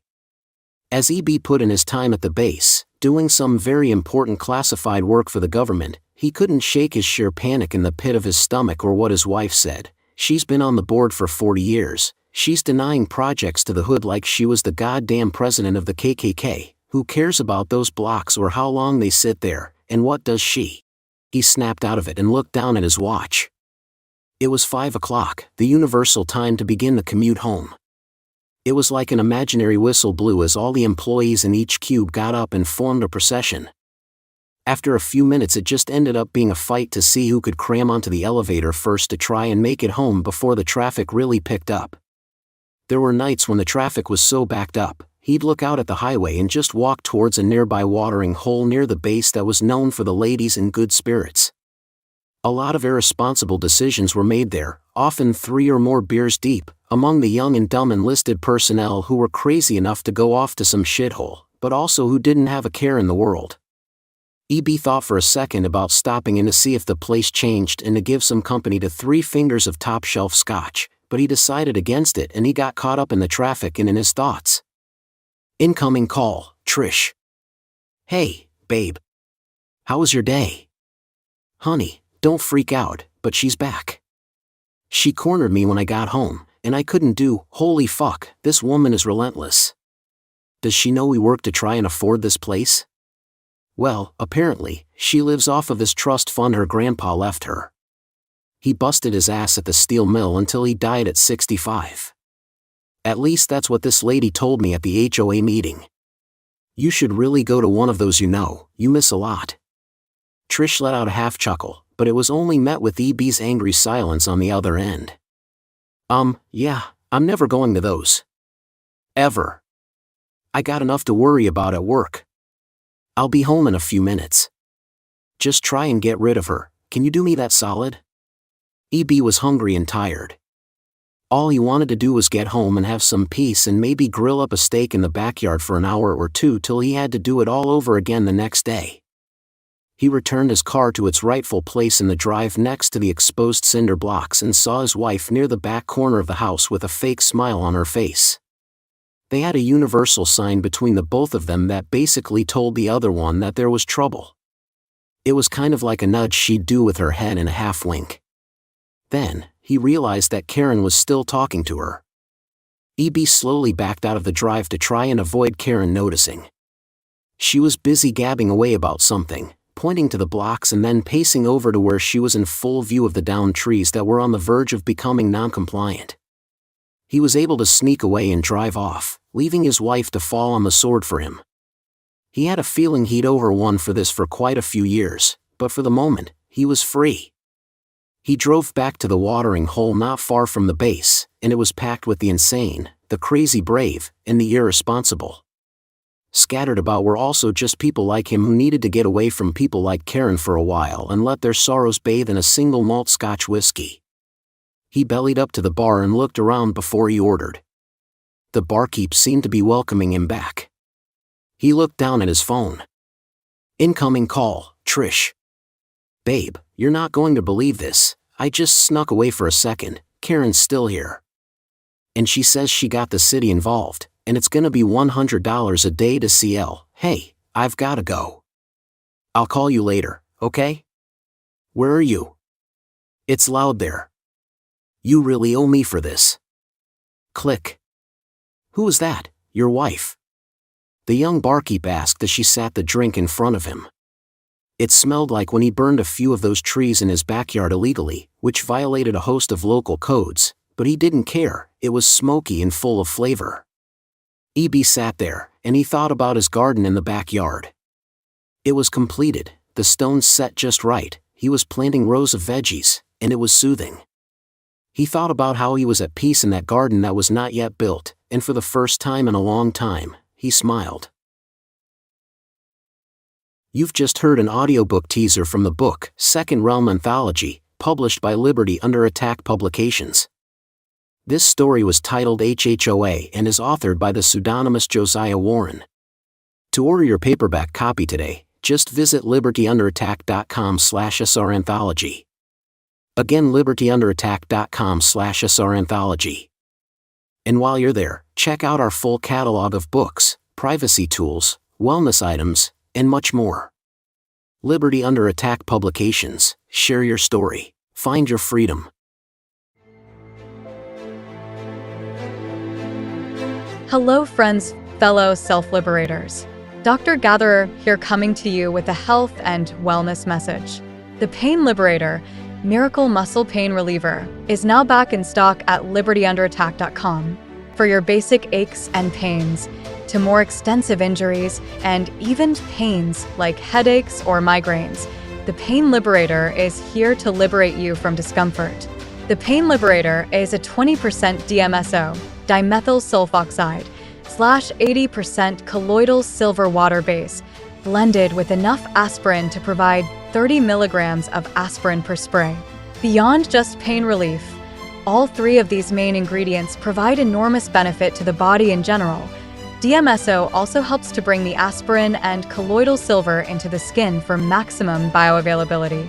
Individual benefits include colloidal silver is antibacterial, antifungal, used for sore throats, sinus problems, tooth infections, and candida overgrowths. DMSO has over 40 known pharmacological properties, helps with acne, heals shingles, is radio/EMF protective, painkiller, and heals stroke and heart attack damage. Aspirin is one of the safest, cheapest miracle drugs in existence. Searching PubMed, it assists with basically every disease or imbalance, from muscle pain to reversing cancerous tumors and everything in between. Spray directly on head for headaches. The Pain Liberator is available via Liberty Under Attack publications. Just visit libertybunderattack.com/pain to place your order today. PayPal, Bitcoin, and Monero accepted. For Monero, email shane@libertyunderattack.com. The Pain Liberator, Miracle Muscle Pain Reliever, a PAZNIA Department of Health and Wellness creation. libertyunderattack.com/pain.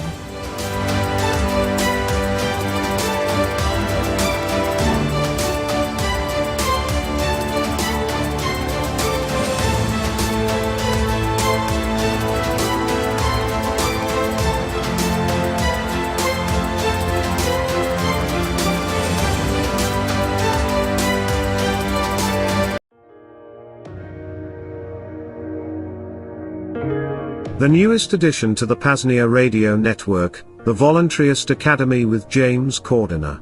Voluntarist Academy is an educational platform dedicated to the principles of non-aggression, self-ownership, and the ethical philosophy of voluntarism.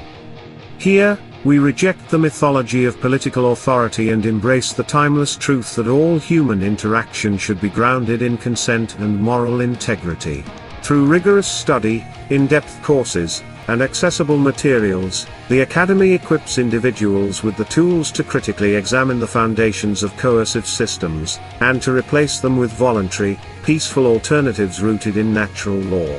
Whether you are new to these ideas or looking to deepen your understanding, Voluntarist Academy provides a structured path to intellectual freedom, ethical consistency, and personal sovereignty. Explore the curriculum. Challenge false assumptions. Learn to live free. You can hear episodes of the Voluntarist Academy, here on the PAZNIA Radio Network, every self-liberation Saturday, starting at 6:30 p.m. Eastern /5:30 p.m. Central Time. For more information, visit PAZNIA.com/radio.